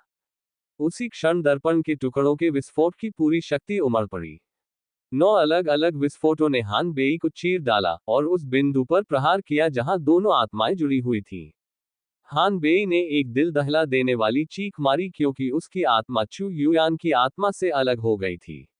एक जोरदार धमाका गूंज उठा जब तोता हवा में उड़ता हुआ चु युयान के आत्मा के अंश के साथ मिंग हाओ के पास वापस आ गया।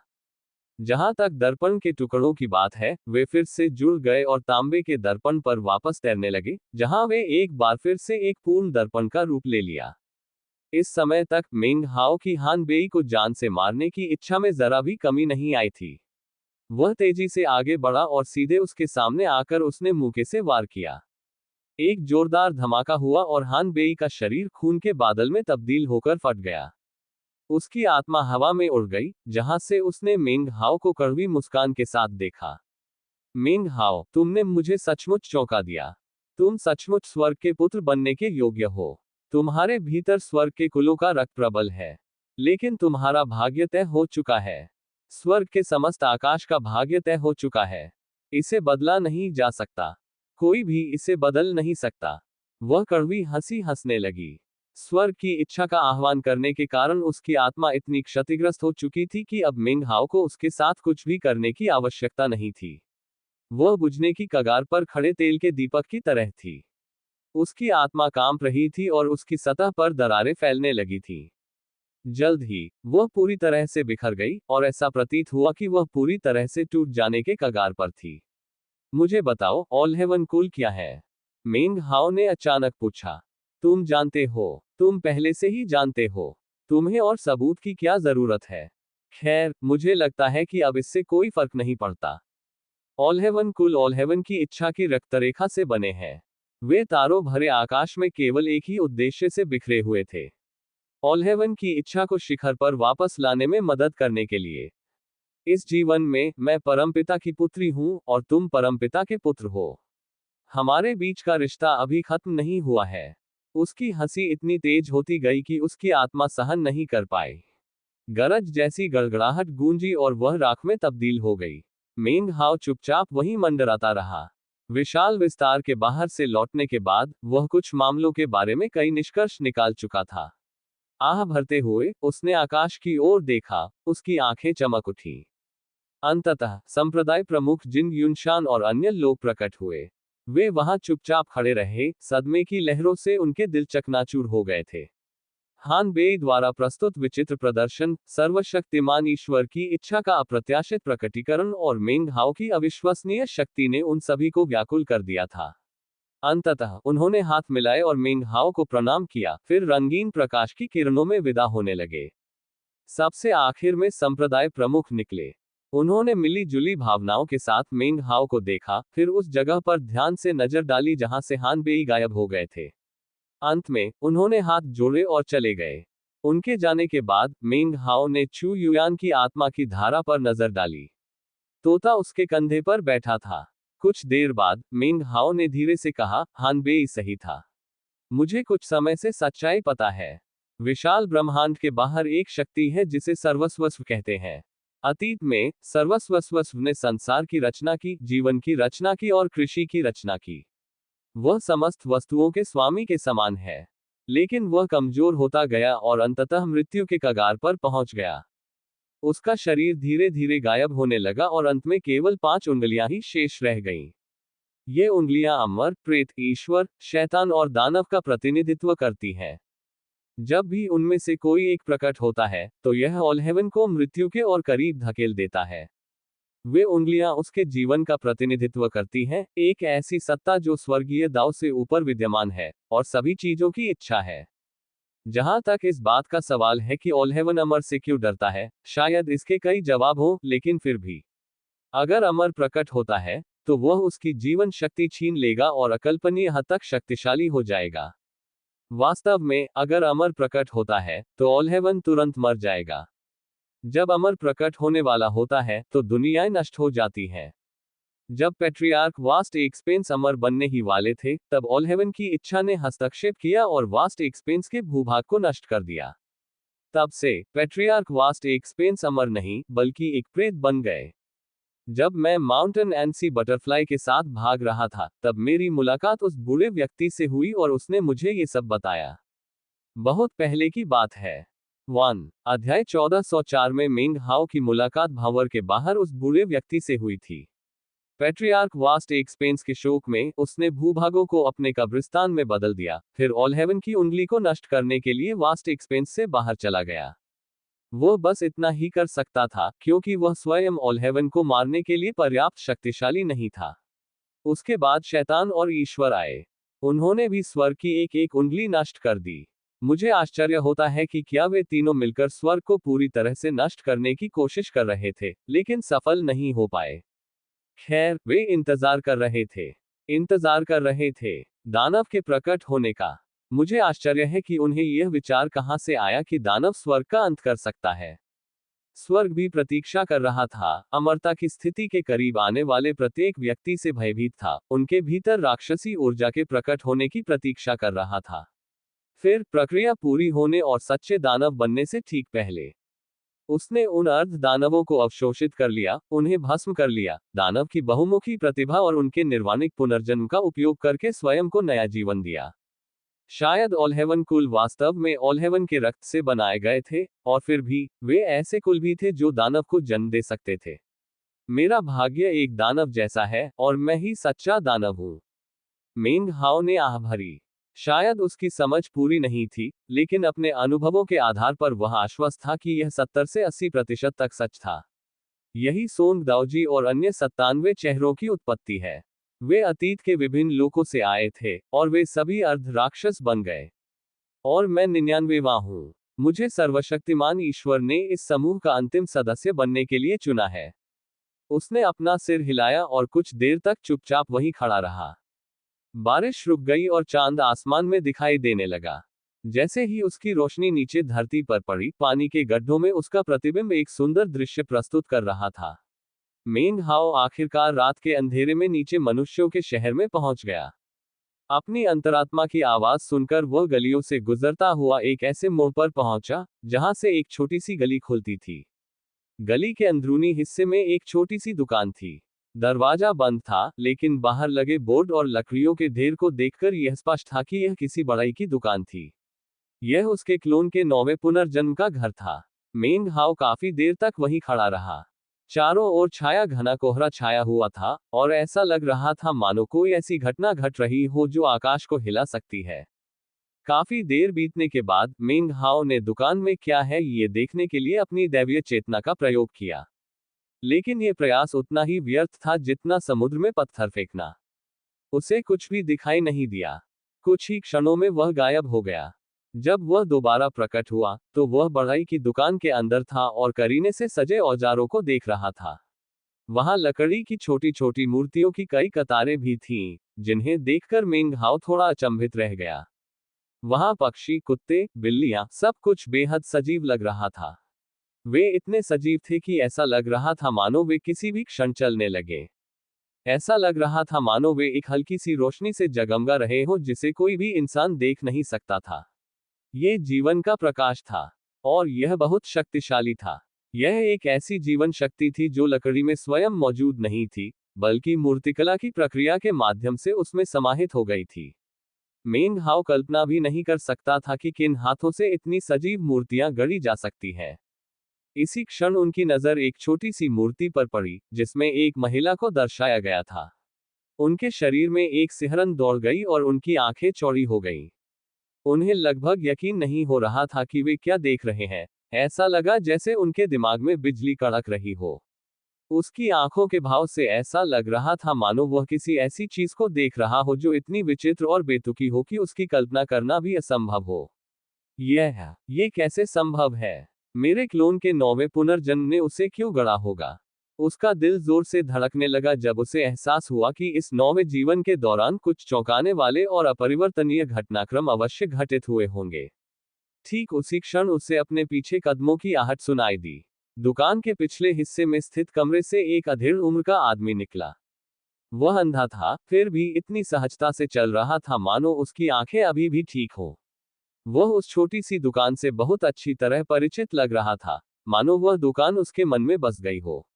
वह दुकान के बीच में गया और शेल्फ से एक मूर्तिकला का चाकू उठाया, फिर बैठ गया और एक अधूरी मूर्ति पर काम करने लगा। मूर्ति अभी आधी भी पूरी नहीं हुई थी, और हालांकि कोई और इसे देख नहीं सकता था, मेंग हाओ एक नजर में बता सकता था कि यह 9वें जादू का 9वां मुहर चिन्ह था। लिटिल ट्रेजर मेंग हाओ को देख नहीं पा रहा था और उसे यह भी नहीं पता था कि वह उसके साथ ही है। अगर उस दृश्य का चित्र बनाया जा सकता, तो उसमें मेंग हाओ अपने क्लोन के 9वें अवतार के सामने खड़ा दिखाई देता, जो धीरे धीरे लकड़ी के टुकड़े को तराश रहा था। अपने 9वें पुनर्जन्म को देखते हुए मेंग हाओ के हृदय में एक अत्यंत विचित्र भावना उत्पन्न हुई। यह पुनर्जन्म अन्य पुनर्जन्मों से भिन्न था। दूसरे जन्म से लेकर 8वें जन्म तक मेंग हाओ ने जो कुछ घटित हुआ उसे देखा था और यहाँ तक कि विभिन्न पुनर्जन्मों से एक प्रकार की परिचितता का अनुभव भी किया था। उसे यह एहसास हो गया था कि यह निश्चित रूप से उसका ही प्रतिरूप है। उसकी आत्मा और रक्त दोनों ही मेंग हाओ से आए थे। लेकिन यह 9वां पुनर्जन्म उसे बहुत अपरिचित सा लग रहा था। समय बीतता गया और मेंग हाओ बस क्लोन को मूर्ति पर काम करते हुए देखता रहा। उसने 9वें मुहर चिन्ह को इस तरह इतने स्पष्ट और मूर्त रूप में आकार लेते हुए पहले कभी नहीं देखा था। ये हमेशा उसके मन और हृदय में एक रूपरेखा के रूप में मौजूद था, लेकिन इस बार लिटिल ट्रेजर के हाथों में यह दुनिया में एक एक चाकू के वार से भौतिक रूप ले रहा था। तो ये मेरा आखिरी 9वां जीवन है, मेंग हाओ ने बुदबुदाया। वह काफी देर तक वहीं खड़ा रहा। तभी एक महिला कमरे से बाहर निकली। वह मेंग हाओ को ठीक वैसे ही नहीं देख सकती थी जैसे लिटिल ट्रेजर नहीं देख सकती थी, लेकिन जैसे ही मेंग हाओ ने उसे देखा, वो समझ गया कि हान बेई इस जगह पर क्यों आ रहा था। यान एर, उसने आह भरते हुए मन ही मन बुदबुदाया। लकड़ी की मूर्ति में यान एर को देखने के बाद उसे सच्चाई पर शक होने लगा था। लेकिन उसे साक्षात यहाँ देखकर उसके भीतर कई तरह की भावनाएं उमड़ आईं। अब उसे समझ आया कि इस नौवें जीवन में एक अप्रत्याशित मोड़ आ गया है। उसकी क्लोन ने चू युयान से शादी कर ली है। उसका पेट गर्भावस्था से फूला हुआ था, और जब उसने अपने पति के कंधों पर एक मोटा कोट डाला तो उसके चेहरे पर स्नेह झलक रहा था। फिर वह उसके बगल में बैठ गई और उसे मूर्ति बनाते हुए देखने लगी। जिस तरह से वह उसे देख रही थी, ऐसा लग रहा था मानो वह जीवन भर इस तरह बैठे बैठे कभी नहीं थकेगी। अंततः उसने मूर्ति की ओर देखा, और जब वह ठीक से यह नहीं बता पाई कि यह क्या है, तो उसने धीरे से पूछा, क्या ये लगभग पूरी हो चुकी है? अभी नहीं, लिटिल ट्रेजर ने लकड़ी को हल्के से सहलाते हुए जवाब दिया। ये लगभग एक तिहाई बन चुका है। उसने उसे थोड़ा और करीब से देखा और फिर पूछा, यह आखिर क्या है? मैं बता नहीं सकती। लिटिल ट्रेजर मुस्कुराए और बोली, ये स्वर्ग है, जैसा कि मैं उन्हें देखती हूँ। आसमान। महिला थोड़ी हैरान दिखी। हाँ, ये स्वर्ग है, जिनकी आंखें बंद हैं, मेरी तरह, जो देख नहीं सकते। छोटी खजाने ने आह भरी। यान एर चुपचाप वहीं बैठी रही। अचानक लिटिल ट्रेजर ने ऊपर देखा, और हालांकि वह मेंग हाओ को देख नहीं पा रहा था, फिर भी ऐसा लग रहा था मानो वह उसे ही देख रहा हो। यान कभी कभी मुझे ऐसा लगता है कि यही मेरे जीवन का उद्देश्य है। ये पहले से ही तय था कि मैं अंधा रहूंगा, अंधेरे की दुनिया में रहूंगा। लेकिन मैं चाहता हूं कि स्वर्ग अपनी आंखें खोले। ये बहुत दुख की बात है कि मैं ऊपर पहुंचकर उन्हें छू नहीं सकता। मेंग हाओ ने कुछ देर तक लिटिल ट्रेजर और यान एर को देखा। अंत में उसने आह भरी और जाने के लिए मुड़ गया। दुकान से बाहर निकलने से पहले उसने यान एर और उसके पेट पर उभरे छोटे से उभार को पीछे मुड़कर देखा। वह भीतर जीवन को महसूस कर सकता था, और यद्यपि यह सच था कि भीतर का बच्चा उसके क्लोन के 9वें पुनर्जन्म की संतान था, यह भी सच था कि वह उसका अपना खून और मांस था। ये 9वां पुनर्जन्म बाकी सभी जन्मों से अलग था, और यह बच्चा भी अलग था। मेंग हाओ दरवाजे की दहलीज पर खड़ा था, उसके चेहरे पर कई तरह के भावों का मिश्रण था। उसने यानर और लिटिल ट्रेजर के जीवन में दखल देने के लिए कुछ नहीं किया। इसकी कोई आवश्यकता नहीं थी। उसने उन दोनों को जाने देने का फैसला किया था, इसलिए वह अब उन्हें अलग नहीं करेगा। 9वें श्राप के रहस्य के कारण इस 9वें पुनर्जन्म में तीव्र अंतर्ज्ञान शक्ति थी, यहां तक कि मेंग हाओ भी दंग रह गया। वह न केवल 9वें श्राप की 9वीं मुहर बना रहा था, बल्कि उसने ऐसे शब्द भी कहे जो मेंग हाओ को भी सोचने पर मजबूर कर देते थे। बिना देखे आप आकाश को कैसे सील कर सकते हैं? उसने सिर हिलाते हुए बुदबुदाया। नहीं, बात इससे कहीं ज्यादा है। लोग सोचते हैं कि वह स्वर्ग को नहीं देख सकता, लेकिन सच्चाई यह है कि अपनी अंधता की दुनिया में भी वह उन्हें देख सकता है। वह धीरे धीरे एक एक चाकू की चोट से उन स्वर्गों की रचना कर रहा है। 9वीं मुहर उन स्वर्गों का प्रतिनिधित्व करती है। जब उसकी वह मूर्ति पूरी हो जाएगी, तो मेरे क्लोन का 9वां पुनर्जन्म अपनी आंखें बंद करके इस दुनिया से विदा हो जाएगा। उसके जीवन का उद्देश्य उस 9वें मुहर चिन्ह को गढ़ना रहा है। मेंग हाओ चुपचाप दूर चला गया। उसने मनुष्यों का शहर नहीं छोड़ा। उसने लिटिल ट्रेजर और यान एर से कुछ दूरी पर एक घर खरीदा, जहां वह अपने क्लोन के 9वें पुनर्जन्म के अपना काम पूरा करने की प्रतीक्षा कर रहा था। 8 महीने पलक झपकते ही बीत गए और नन्हा ट्रेजर एक बच्ची का पिता बन गया। वह अंधी नहीं थी। वह दुनिया को उसके अनेक रंगों में देख सकती थी। उसकी खिलखिलाती, हंसमुख हंसी अक्सर घर को भर देती थी। उसकी मां ने उसका नाम चुना, जो एक अक्षर का नाम था और जिसका अर्थ था परिपूर्णता। उसके जन्म से ही उसके माता पिता उसे परफेक्ट कहकर पुकारते थे। ये नाम थोड़ा अजीब सा लगता था, लेकिन लिटिल ट्रेजर को ये पसंद आया, और यान को भी। छोटी ट्रेजर अपनी बेटी के जन्म के क्षण से ही बेहद उत्साहित थी। वह अक्सर अपनी नन्ही बेटी को गोद में लेकर खुशी से हंसता था। बाद में उसने अपनी बेटी की आकृति लकड़ी पर उकेरी और उसे उसके बिस्तर के सिरहाने पर रख दिया। कुछ वर्षों बाद लिटिल ट्रेजर की बेटी 8 वर्ष की हो गई थी, और 9वां मुहर लगभग आधा बन चुका था। उसी दिन लिटिल ट्रेजर के सिर पर एक सफेद बाल दिखाई दिया। थोड़ी देर बाद नन्ही परफेक्ट चुपके से उसके पीछे आए और खुशी से हंसते हुए उस पर झपटी। लिटिल ट्रेजर ने हंसते हुए उससे अपनी बाहों में उठा लिया और अचानक परफेक्ट ने अपने पिता के सिर पर सफेद बाल देख लिया। पापा, आपके बाल सफेद हो गए हैं। हिलिए मत, मैं इन्हें निकाल देती हूँ।